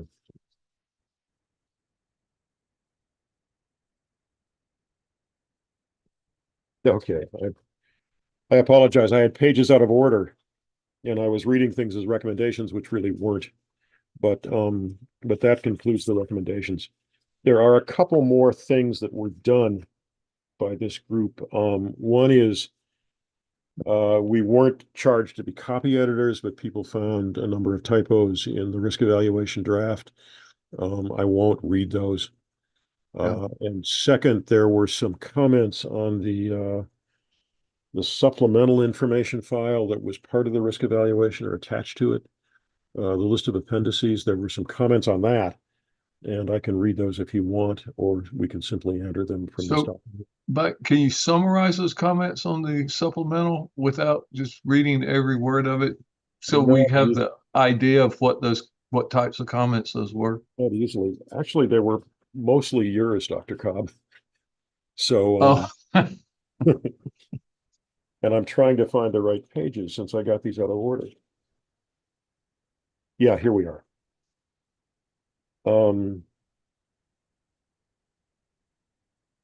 These are a little hard to understand without knowing what in the document they're based on. So, Mike, is that the comments related to exposure distributions?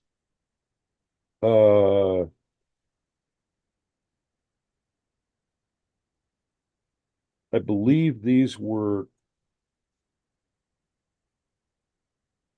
Yes. Yeah, Okay, they were labeled that way, but they look to be that way. If the comments are related to exposure distributions, in our pre-meeting email exchange about getting this document together, I think those comments you don't need to worry about those. Those were addressed in the compilation of the rest of that charge question. Okay, that's it. Thank you.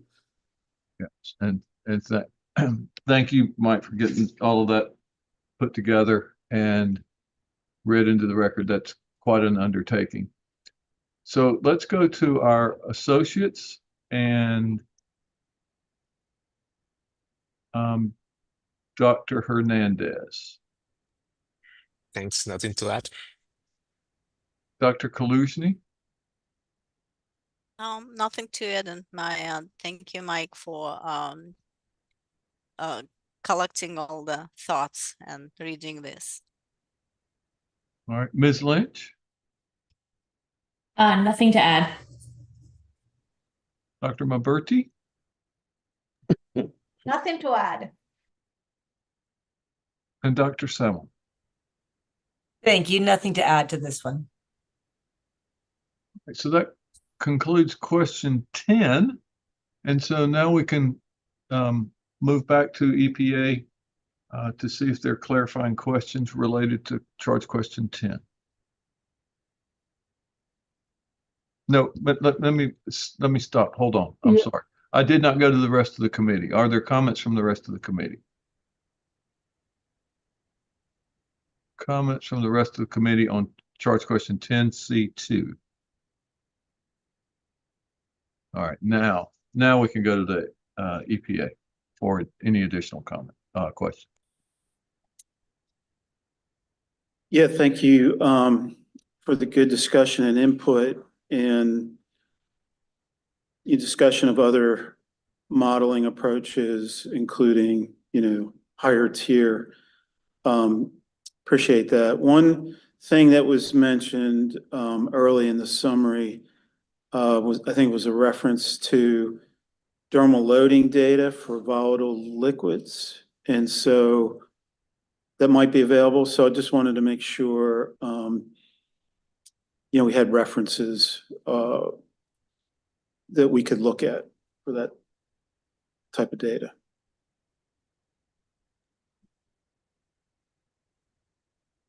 So, Mr. Wright, do you have any specific information there, or just that those will be provided in the body of the report?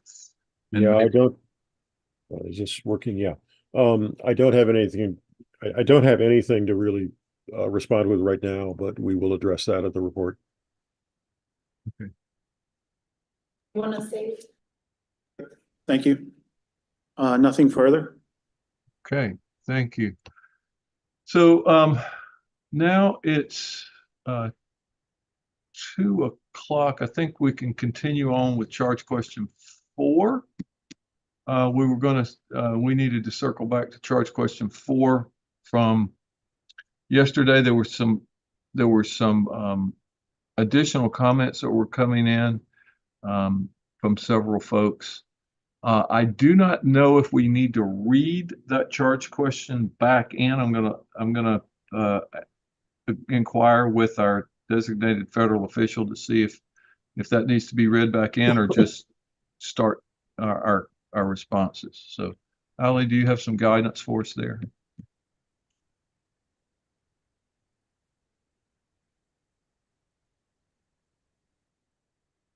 There is no need to read it again. Thank you. Okay, it's on the screen for those who are interested. And I know that there were at least additional comments on part A. There may possibly be some comments on part B as well. But I'm going to see if, so Dr. Landis, are you going to be the spokesperson for this group? Yes, I'm the spokesperson. Okay, and yeah, when you're done, I'll try to see through the email train who the other folks are, and if I miss somebody, please don't hesitate to correct me. Sure. So I'm going to move this so I can see what I'm going to be saying. And Dr. Cobb and Ali, I sent you copies of the very latest version just a few minutes ago. And what I'm going to be doing from that version is reading the highlights specifically for this charge question. Thank you. And let me thank Dr. Kaluzny and Dr. Fox for their collaboration. And Dr. Kaluzny did a fantastic job in being very specific with this. So here we go. The findings are relevant to the assessment of acute toxicity of 1,2-DCE analog. It is not clear the findings are of any significance to the acute toxicity of 1,1-DCA. 1,2-DCE may not be the best analog to human acute oral toxicity of 1,1-DCA. According to the globally harmonized system of classification and labeling of chemicals, health hazards classification is significantly different from those two analogs. And we have a table 1 that's included in the document. And I'm not going to talk about it here, just summarize what the outcome is. In the case where PubChem does not list a specific hazard classification for the chemical, it may be unclassified, or other databases may provide classification. 1,1-dichloroethane was less potent than 1,2-dichloroethane, including toxicity responses, including kidney toxicity. 1,1-DCA and 1,2-DCE are metabolized by CYP oxidation and glutathione conjugation, but each in a different way, rendering 1,2-DCE more reactive. Dichloroethane is more reactive and forms chloraldehyde, which can form persistent crosslinks. Kinetic toxicity may not be a relevant endpoint for acute oral toxicity determination. Relatively, kidney weight was significantly increased in male mice exposed to 1,2-dichloroethane following a single oral gavage exposure in an acute toxicity study by Storer et al., 1984. And this is the 4 being irrelevant. It was supported by another study where absolute kidney weight was significantly increased in male rats exposed to 1,2-dichloroethane by gavage for 13 weeks, 5 days per week. Kidney effects have also been observed in mice administered a lethal intracranial injection of 1,1-dichloroethane. The effects included increased glucose and protein in the urine and tubular swelling. Renal injury was apparent in cats intermittently exposed 6 hours a day to 1,000 ppm 1,1-dichloroethane for 13 weeks, following 13 weeks of intermittent exposure to 500 ppm 1,1-dichloroethane. Against, absolutely kidney weight was significantly decreased in male rats exposed by oral gavage to 1,1-dichloroethane once a day for 10 consecutive days. The lack of a negative neurotoxic effect in other species and in other studies, 1,1-dichloroethane was administered orally. The next bullet. 1,1-DCA is not potent hepatotoxic, renotoxic, or carcinogenic agents. The next bullet, CNS depression and cardiotoxicity were observed in humans. Next bullet, 1,1-dichloroethane has anesthetic properties at very high concentrations, approximately 26,000 ppm. Next bullet, cardiovascular stimulatory effect resulting in arrhythmias prompted the discontinuance of the use of 1,1-dichloroethane as an anesthetic in humans. The acute toxicity response of 1,2-DCE in mice does not accurately represent 1,1-DCA response in mice, and moreover, human response in both these chemicals due to significant differences in metabolism, renal physiology, and dose-response relationships. Mice metabolize 1,2-DCE via cytochrome P450 enzymes, producing reactive intermediaries that can lead to oxidative stress, nephrotoxicity, and carcinogenicity. The formation of reactive intermediates from conjugation of 1,1-dichloroethane with glutathione does not appear to occur. Kidney's response to metabolites varies between species. The expression of specific transporters in the kidney, such as organic anion and cation, transports vary between mice and humans. These transporters play a crucial role in the uptake and excretion of nephrotoxic substances and can influence the site and severity of acute kidney injury. Mice have higher renal blood flow and filtration rates compared to humans, which can lead to faster clearance of 1,2-DC and its metabolites. The rapid clearance might reduce the time of exposure to the kidneys, potentially underestimating the acute damage that might occur in the human kidney where exposure duration and metabolite buildup could be more prolonged. A weight of evidence approach that integrates from multiple in vitro and vivo studies can provide a more robust and comprehensive basis for deriving the POD dichloroethane dichloro 1,2-dichloroethane. And then there's a table. Now, this may be more, we also have another section about alternative studies and study methods. And that may be more appropriate for perhaps charge question 4C, but we do have information on that as well. So Dr. Landis, can we pause here? Absolutely. And see if the other folks that were part of this writing have Absolutely. additional and we'll circle back to your additional text there. So Dr. Kalushny, do you have any additional thoughts or comments on this part? No, that was pretty much all my thoughts included. Thank you.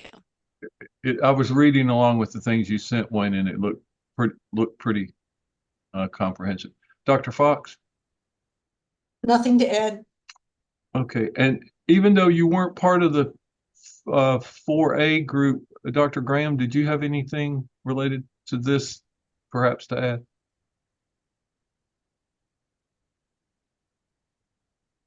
Unfortunately, I did not have time to review that study or that section, so unfortunately, no. Okay, I understand the time pressures, so thank you. Okay, so maybe we can go into the other. You say you have some items from 4C, and maybe we can go through those as well. Okay. 4C is appropriate alternative study or studies. And so we're going to do that one. Do we need to have that one read in, George? No, we don't. That's a good point. And then it is on the screen right now. So Good. Folks that are hearing the response can see the question that it's responding to. Okay. And I'm also going to shorten this one up just a little bit. We have a table, we have a list of alternative approaches that can be read. All right. There are no alternative studies found in the literature. However, there are new types of studies that may enable improvements in data quality, analysis, interpretation. We suggest that these types of studies would improve the quality of the data and add information as modes of action. There are multiple instances where new approach methodologies have been integrated in decision-making for FDA's case studies. One of them was a case study of refining the inhalation risk assessment for the pesticide chlorothalonil under FIFRA in 2018. Several sections in TSCA include animal testing related provisions. TSCA further requires EPA to reduce and replace to the extent practicable, scientifically justified and consistent with policies of this title, on use of vertebrate animals in testing and mixtures, which pertains to new and existing chemicals.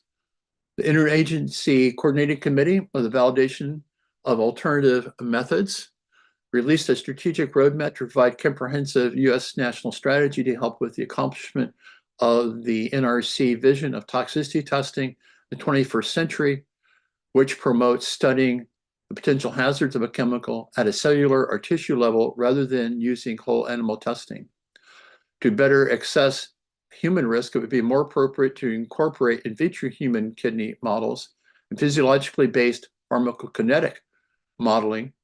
The PBK models can be defined based on kinetic constants derived from in vitro studies, and then reverse translate into in vitro concentration response curves to predict the in vivo dose response curves. And then we have a list of alternative approaches, which I think we don't need to read out, but we can just leave in the document if anyone needs to refer to that. Okay, that's a very good response and good additional information to what we had yesterday. And I appreciate y'all getting that done in a short time frame. And I also will say that I appreciate those who tried to work through this yesterday as well. So thank you very much for pulling that together. So the other folks, Dr. Fox, do you have anything else to add to this? Nothing to add. Dr. Kaluzny?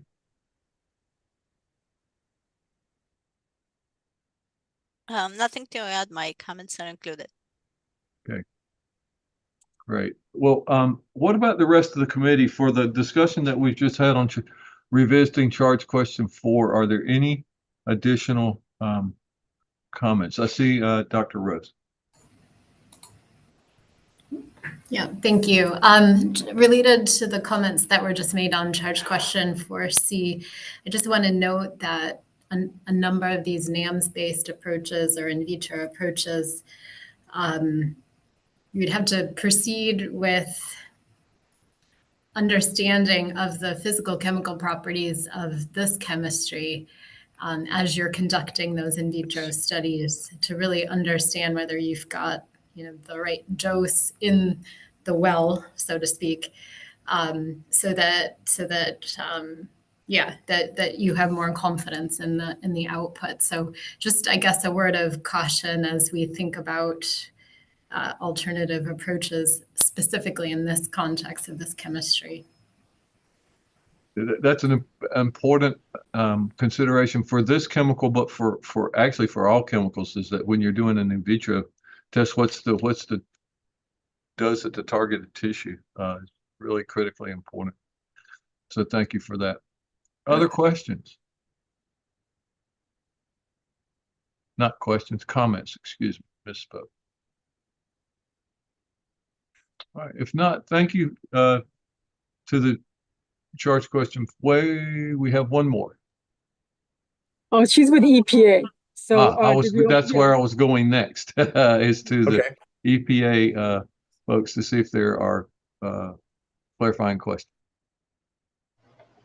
Perfect. Thank you so much. This is Kathy Denisio, Senior Science Advisor with OPPT EPA.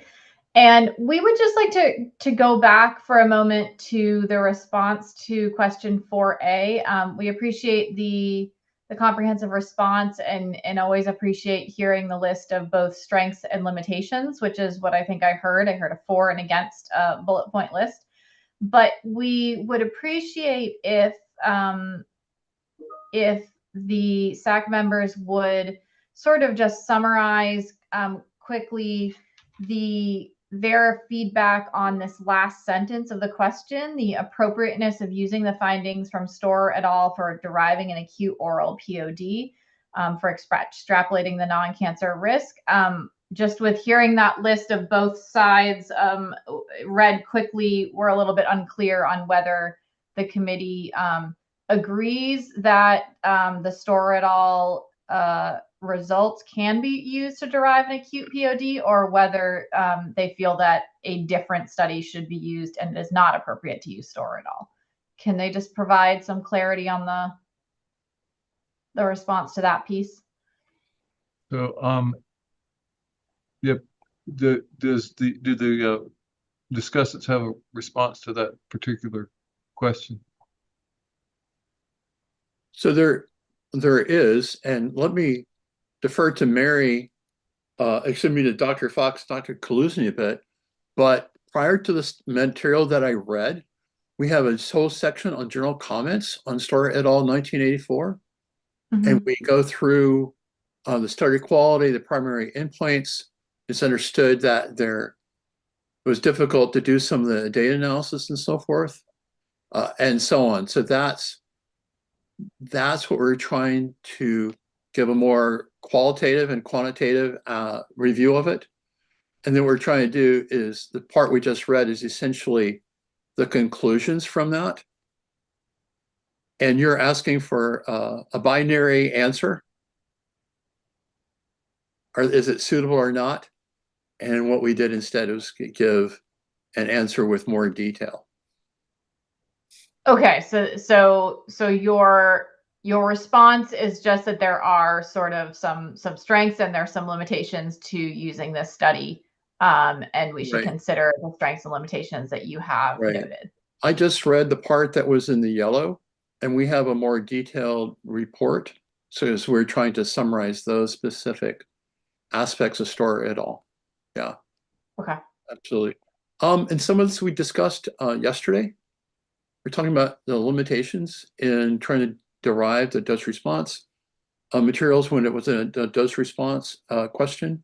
And I think in the part I read, we really tried to cover the conclusions from that. And the first part of our response is actually very much a detailed response of STORR. And Dr. Fox and Dr. Kaluzny, would you like to add to that?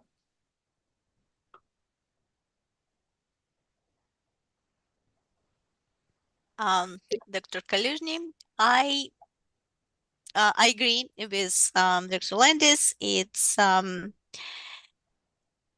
there is no direct answer, yes or no. If it was, you probably wouldn't be asking this question. It's complicated, so that's why we try to summarize what goes for the study and approach and what goes against it. So basically, yes, our role is to play devil's advocate, and we try to find as many points against it, as well as there are plenty of points to go for it. So there's definitely no answer. The very first the sense when you read our comments, actually kind of negative. This is bad, this is bad. That's not fully addressed and that's not properly analyzed. But at the end, there are quite few positive points go for this study, and they are reflected in the analysis, and the binary answer just doesn't exist. Okay. Dr. Fox, would you like to add to that? Right. So I guess we you know, we're trying to say we don't want to substitute our judgment for the agency's judgment, right? But there's certainly a lot of ways that the weight of scientific evidence can be improved, right? And hopefully our comments provide some direction on how to do that. Great. Right. And I have just another comment, having been through this. You're asking us to give a recommendation, but you don't describe what the target is. You don't describe the acceptable uncertainties, the other error terms, the other uncertainties that will be in the evaluation process, which tends not to be probabilistic, so it's very difficult to derive analytically, quantitatively, what those uncertainties are, and also how small differences in some of these parameters would change the risk estimate.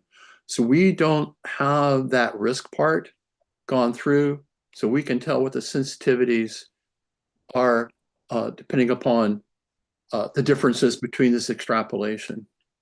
On the other hand, and I wrote about this extensively for the environmental stuff, you have very few test studies and very few species that were looked at, and only a few analogs are going to be acceptable.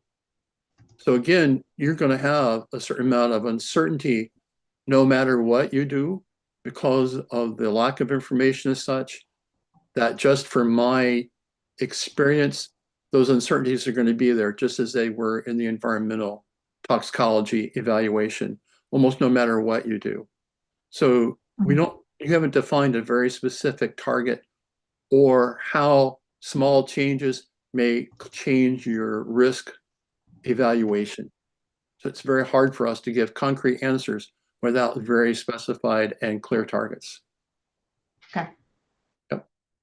Thank you. I appreciate all those responses. Thanks very much. Thanks for your comment. Absolutely. So this is George Cobb. I wanted to return to Mary Fox's last statement about judgment relative to EPA's, our committees, and also the strengths and weaknesses of the study. Yesterday at some point there was a question, and one of your nuanced parts of the response was we don't want to leave EPA with no studies upon which to base a decision. Do you think this falls into that realm, Mary, that we want to make sure that EPA does have a study, or were there alternatives there, or better alternatives? Well, I think there's a better way to organize the weight of scientific evidence here, I guess. Okay. I hear what you're saying. I think that's where we want to go. Yeah. If this is the study to choose, then there are better ways to justify that. Is that that's what you're saying? Right. And other data to sort of gather around, if you will. Yeah. Right. Understood. So yeah. So can I just add a smidge to that? Not just better, but if the system was set up to incorporate other kinds of information to either support, to either correlate with or take care of uncertainties derived from the STORE study, that way you could back this up. Yeah. But we don't have that. We don't have that structure or input to make that evaluation currently. Yeah. Understood. And I know that some of that last part is captured, but the things that Mary just vocalized, Dr. Fox just vocalized, if that can be kind of concisely captured, I think that would be very helpful to the agency. So we can add that in. I think that would be a good suggestion. Just maybe a few lines to describe that a little bit better. Mm-hmm. Great. Yeah. Thank you. Perfect. All right. Are there other comments related to this question? Okay. If not, we are at the end of what we're scheduled to discuss. However, we've still got an outstanding question that EPA has posed, and that is related to charge question, I believe it was 8.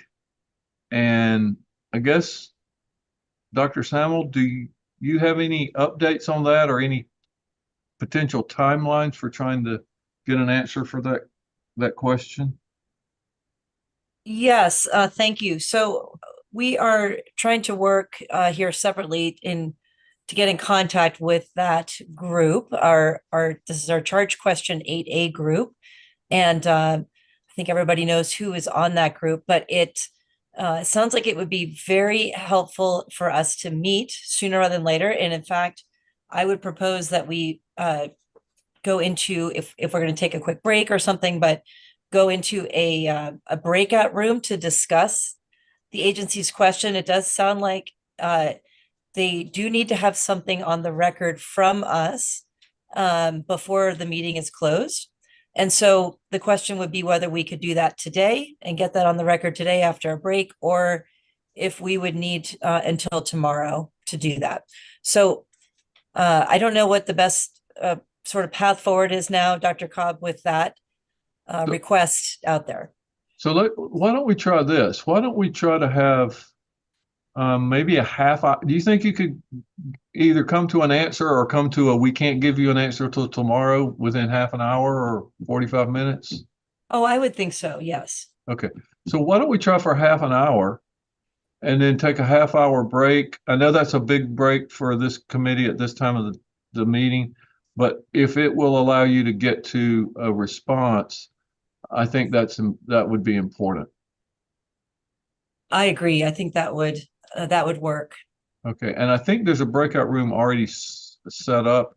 I don't know if it's set up that you folks can access it yet, but I think that's already set up. There's an extra one in there. So before we do actually take the break, I want to see if there's any guidance from our DFO about this process.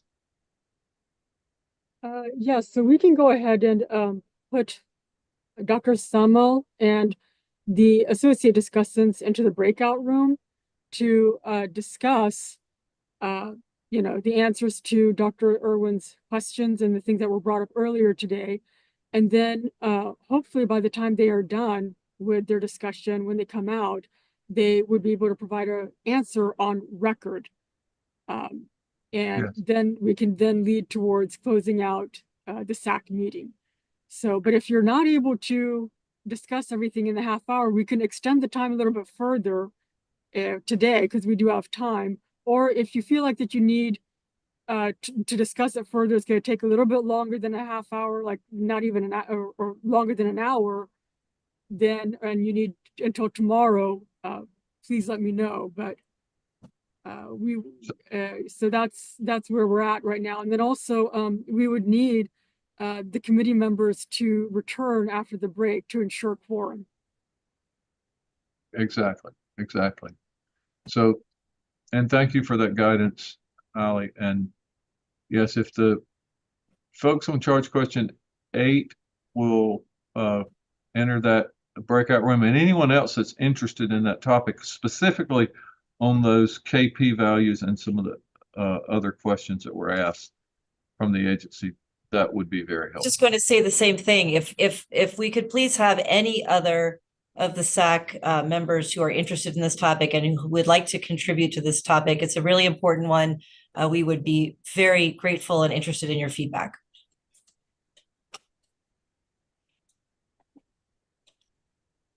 Okay, we will see everyone back here in half an hour.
So welcome back to a brief minute of our Science Advisory Committee for Chemicals. The discussants for charge question 8 are still convening.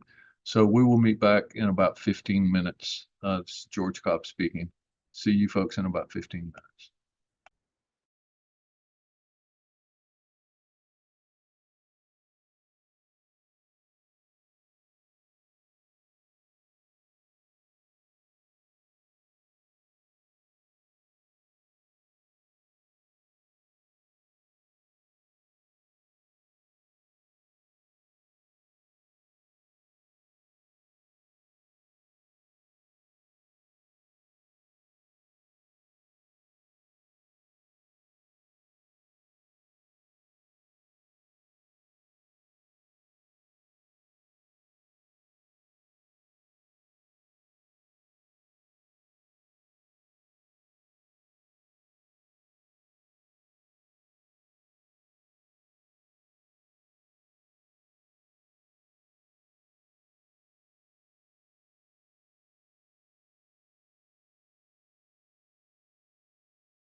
All right, welcome back to our afternoon session for the Science Advisory Committee for Chemicals, reviewing 1,1-dichloroethane.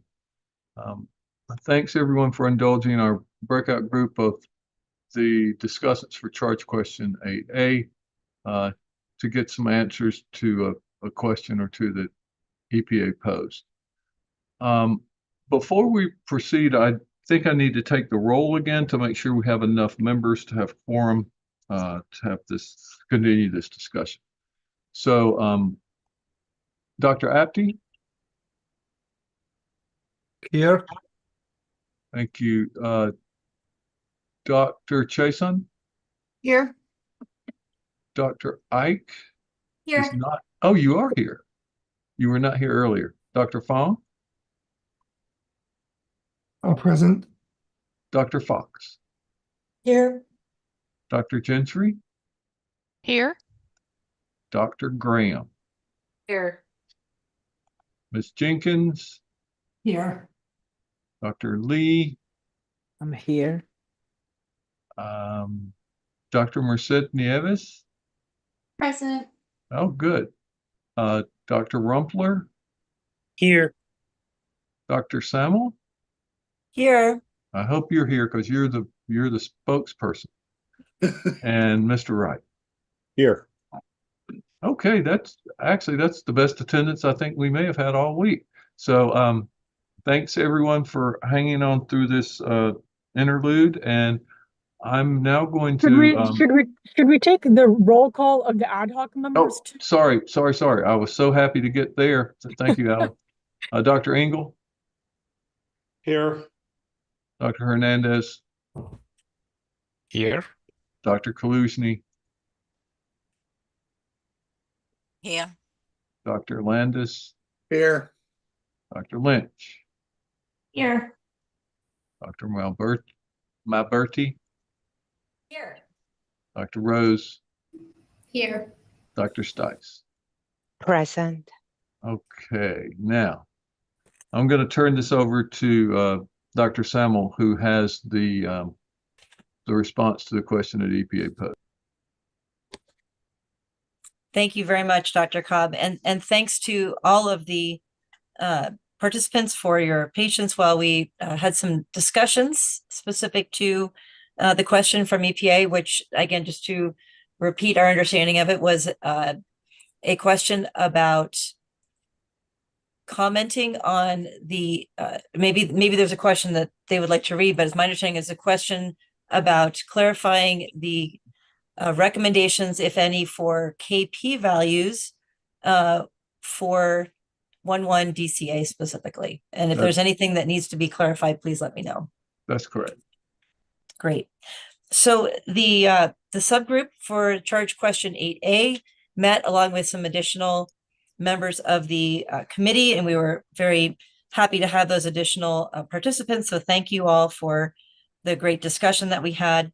What we did during that time is to evaluate the weight of the evidence in the available literature, both measured and estimated, for both KP values for 1,1 DCA as well as 1,2 DCA, because there's also quite a bit of data on that substance, as well as estimated values for so let me just KP values in centimeters per hour, to be clear, and that's a value that can be used as what we call the permeability coefficient for a chemical. It does tend to be a constant at infinite doses, as I understand it, and please correct me if that's not accurate, for substances. And then also looking at a second way, which is the flux or the rate of permeability of 1,1 DCA through the skin and into the skin, and that particular variable is in units of micrograms per centimeter squared per hour. So the mass of the substance that penetrates through a known surface area of skin over a known period of time. So what we did was to look at, again, the available literature and focus first on measured data points for 1,1 DCA and also 1,2 DCA, for the KP value or centimeters per hour units, and then compare that to the estimated values, and then look at the dermal flux as well. So the first source we wanted to mention or provide to the agency that they recommend reviewing and looking at would be the Frasch et al. Study 2007. This study did look at 1,2 DCA. However, there were somewhat consistent values for within 1,2 DCA for two different studies of 0.005 centimeters per hour, and then a partner lab 0.003 centimeters per hour. Again, that's for 1,2 DCA. We then identified in the EPA, US EPA risk assessment guidance for Superfund. This is their dermal risk assessment document. I believe it's from about 2001. Let me tell you the exact date of that. Actually, I may not have it up here. I apologize, but it's the RAGS dermal risk assessment document. And in that document, there is an estimate for both 1,1 DCA, the KP value, as well as the 1,2 DCA KP value. And those values for 1,1 DCA, 0.0067 centimeters per hour. And that, as I understand it, is an estimated value, not a measured value. And then they have an estimated value for 1,2 DCA of 0.0042 centimeters per hour. We did note consistency between the Frasch study and the EPA risk assessment guidance for Superfund documents with respect to those values for 1,1 DCA and 1,2 DCA. We then also looked at the DuPont data, which are part of the supplementary documents in support of the US EPA's risk assessment or risk evaluation for 1,1 DCA, and noted an estimated value, although it does have a rating or characterization of uninformative. Nonetheless, that value was reported as 0.001 centimeters per hour. And then we looked at the LabCorp data, the measured data from the study that we have been asked to evaluate under charge question 8A in this peer review, and noted that for the centimeters per hour KP values for the NEAT 1,1 DCA, although poor recovery was noted in that study and well below recommended guidelines from OECD, that value is nonetheless 0.00229 centimeters per hour. But we also compared that then to the 50% IPM value for 1,1 DCA, which did have much better recovery. And that value was 0.00322 centimeters per hour. And then we compared that once more to another study, which is the Schenk et al. 2018 study. This study is for 1,2 DCA. It is noted also in the EPA's risk evaluation documents. And there we see a value reported of 0.0019 centimeters per hour for a KP value.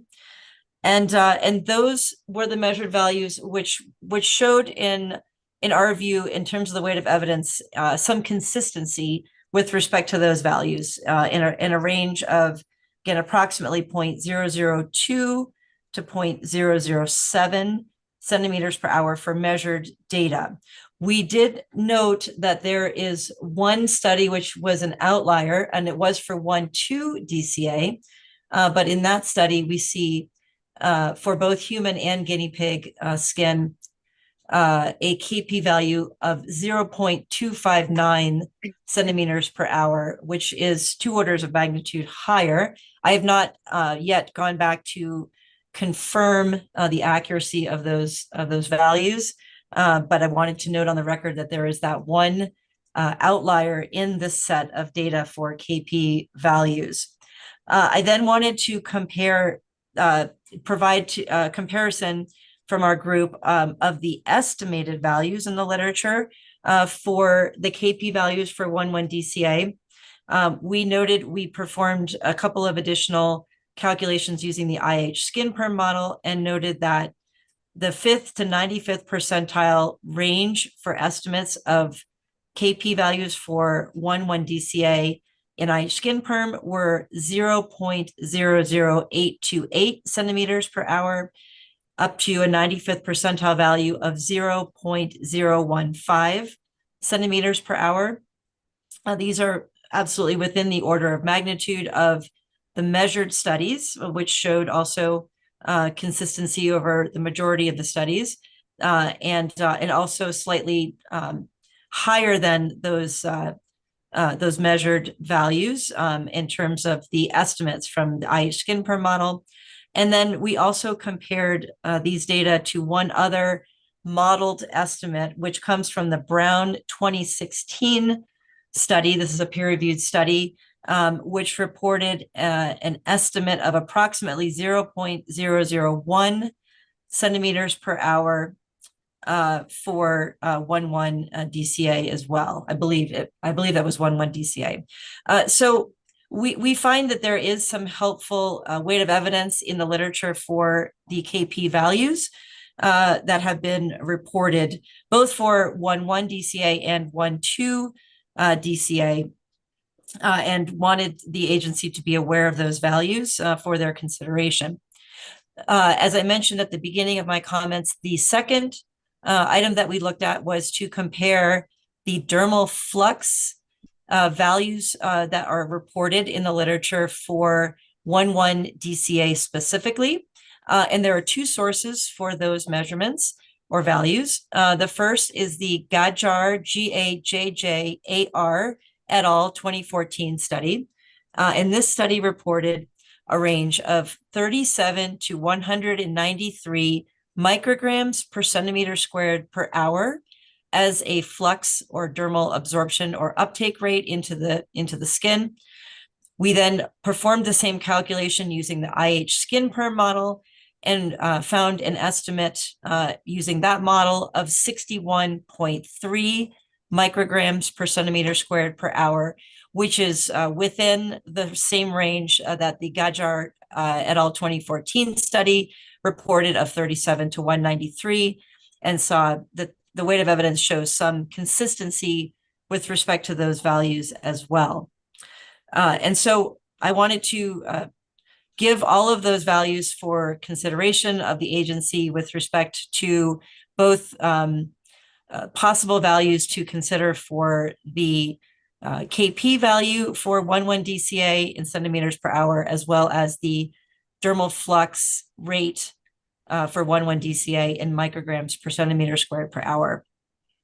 I will also note that given these values, the group of peer reviewers for this charge question did find that given the relative consistency of these values, that it would be appropriate to further consider the use of a KP value or a dermal flux value in the evaluation of dermal exposure to 1,1-DCA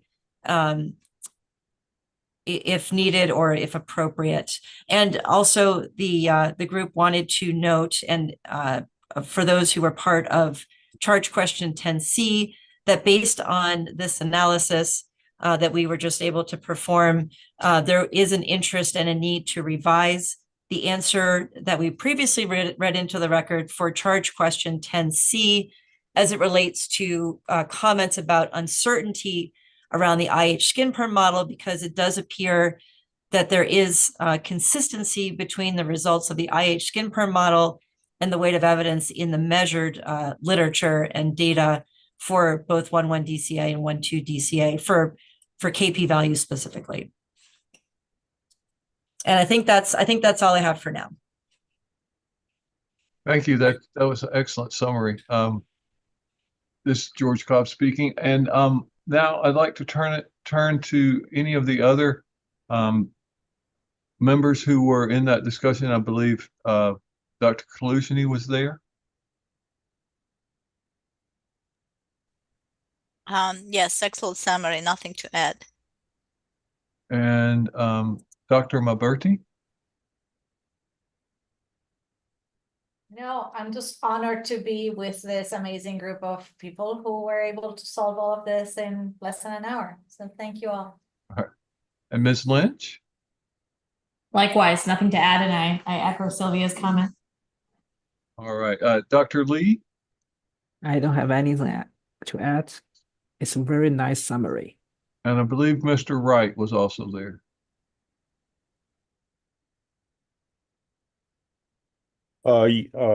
Excuse me. Yes, I was. The only thing I have to add, and forgive me if this has already been said, my sound went out for about 30 seconds.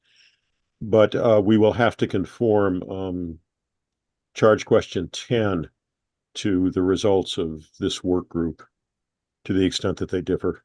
Luckily, 4 members of the work group there are 4 people who overlap between one and the other. So I think that will be an easy task. Okay, great. Yeah, I think that was captured, but it can't hurt to say it again. Yeah. Dr. Rose, do not worry. Dr. Rose? Yeah, I just wanted to say thanks to Dr. Samuel for the nice summary and nothing additional to add. And Dr. Landis? No, that was great. All right, and there were a few people that I think joined for a few minutes and maybe didn't stay for the whole time, but Dr. Graham, do you have any comments? I do not have any additional comments. Okay, thank you. And Dr. Apte was there for just a while too. No, I do not have any comment. That was very nice summary. Okay, excellent. So thanks to all of those people. Now we should go to the rest of the committee to see if there are any comments from the rest of the committee about this particular response.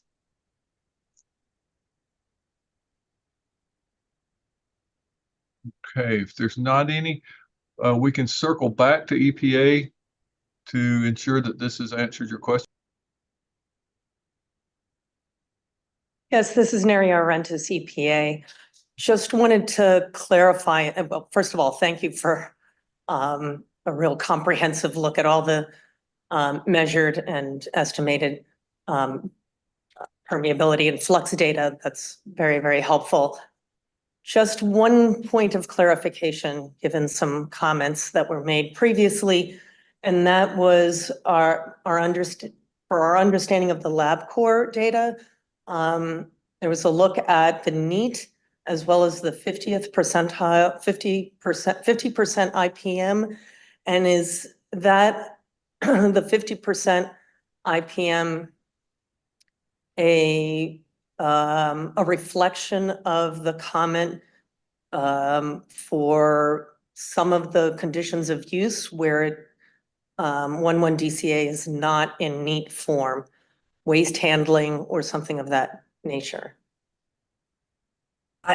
Thank you for that question. Is it okay, Dr. Cobb, if I just provide an initial answer? Please do, please. Yeah. Okay, and I would like to get some input from the other discussants for charge question 8A as well. But I would say that yes, it would provide some additional insight into the consistency of those values, and also considering that the concerns about recovery between one versus the other one was much better. And given that we're seeing this consistency between those KP values, we do think that that's informative for both potentially the NEAT and mixtures of 11-DCA. And please, the other discussants should weigh in on that as well.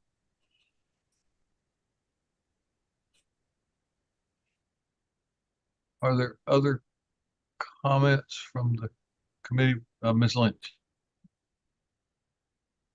Yes, thanks, Dr. Samuel. I agree. I think I initially went into the conversation worried about using the KP value from the NEAT experiment from LabCorp, just because clearly that didn't go very well, and I think EPA had recognized that, and they stopped the study a little earlier than they planned.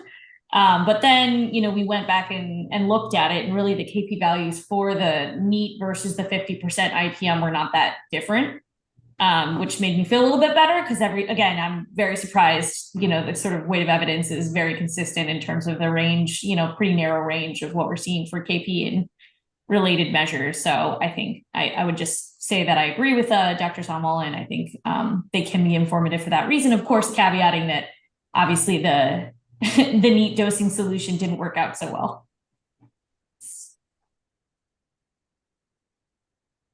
Thank you.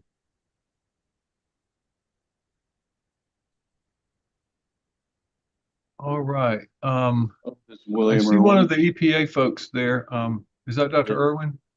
Yes, so I just want to make a clarification. The recovery numbers that are in the presentation we had and in the study, those are for the finite dose for the percent absorption part of the study, not the KP values. So that shouldn't be conflated. So recovery considerations for the flux and the KP values are not hindered by any kind of recovery data that's in there. Good point. Okay. So I think now we have come to the conclusion of our responses. I'd like to first ask one last time if there are any additional comments from the committee about anything we've covered this week. Dr. Rose.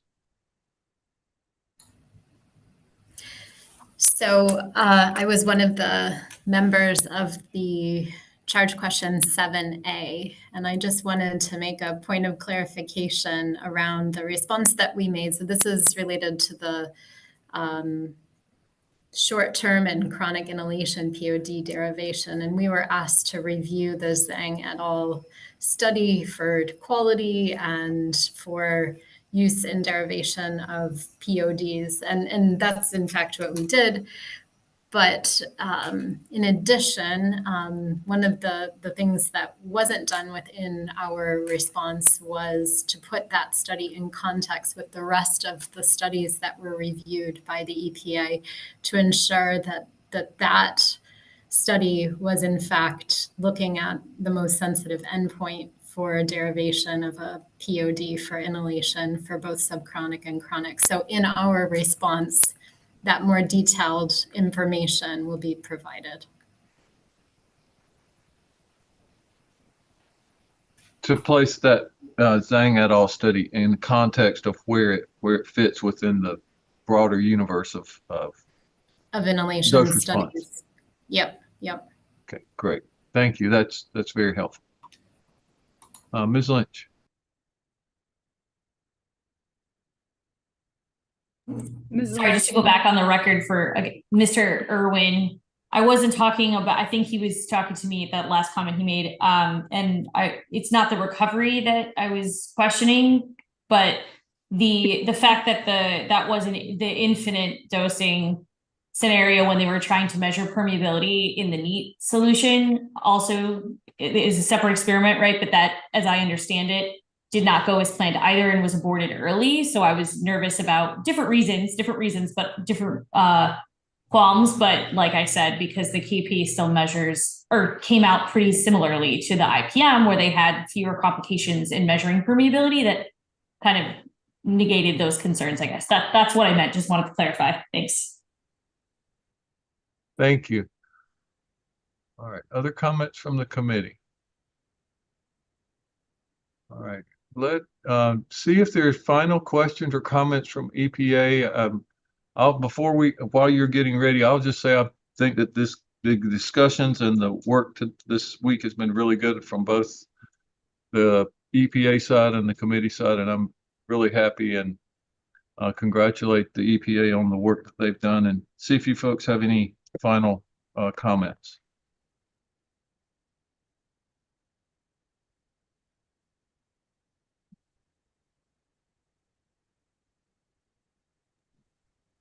Hi, this is Janet Burris from EPA. On the additional comment for charge question 7A. Is there any additional detail that you can provide us at this point in time concerning the weight of evidence for the Zhang study? So, Dr. Rose, do you have like relatively? Are we talking that the Zhang study is protective, not very protective, very protective? Can you give us a summary? Yeah, I mean, I think one of the primary comments from the initial evaluation of Zhang was that a number of the endpoints, there were some deficiencies in the number of endpoints that were evaluated specifically in the Zhang paper. I think what we're looking to do then is bring in the other studies that were used within the full evaluation of all of the inhalation studies to ensure that those other endpoints were addressed. So I think liver, I think the effects were less potent than the repro effects that were seen in Zhang. I think there was also some, mortality, again, at a much higher concentration. Noel was at a much higher concentration than what was dosed in Zhang. So it's just bringing that other data in to ensure that we can have confidence that Zhang paper is really looking at the most sensitive endpoint. Hopefully that helps. Extremely helpful. Thank you very much. Yep. That's good. I'm glad that helped Ms. Burris and the EPA, because I was going to ask more questions, but if they say that's good, then we're going to let that be good. So any other final comments from EPA?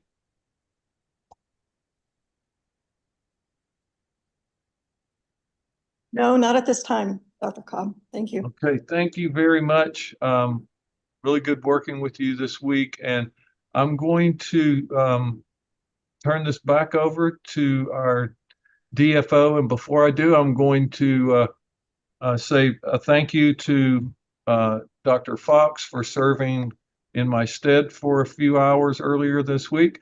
And I'm going to congratulate our DFO, Allie. This is your first meeting as DFO for the Science Advisory Committee for Chemicals, and I think you did a great job, and thank you for keeping us all moving in the right direction. So thank you, and I'll turn it over to you to close us out. Oh, thank you so much, Dr. Cobb. That means a lot to me, what you said. Thank you. So before we close, I would like to thank everyone who contributed to this meeting. I would like to thank you, Dr. Cobb, for leading such an important meeting and going through all the agenda items and helping to ensure FACA requirements were met. Thank you to the SAC committee members and the ad hoc reviewers for their input and participation in the meeting. And many thanks to the ops team listed here on the slide and the contractor Indina for their assistance in the Zoom meeting for preparation and also for the YouTube webcasting. Thanks are also due to the OPPT team for presenting the draft documents and responding to the committee's questions. Thanks for the public for presenting their oral comments at the beginning of the meeting earlier this week. We ask the committee members to stay in the meeting and everyone else can leave the meeting. The Science Advisory Committee on Chemicals meeting on the 2024 draft risk evaluation on 1,1-dichloroethane and draft human health hazard assessment for 1,2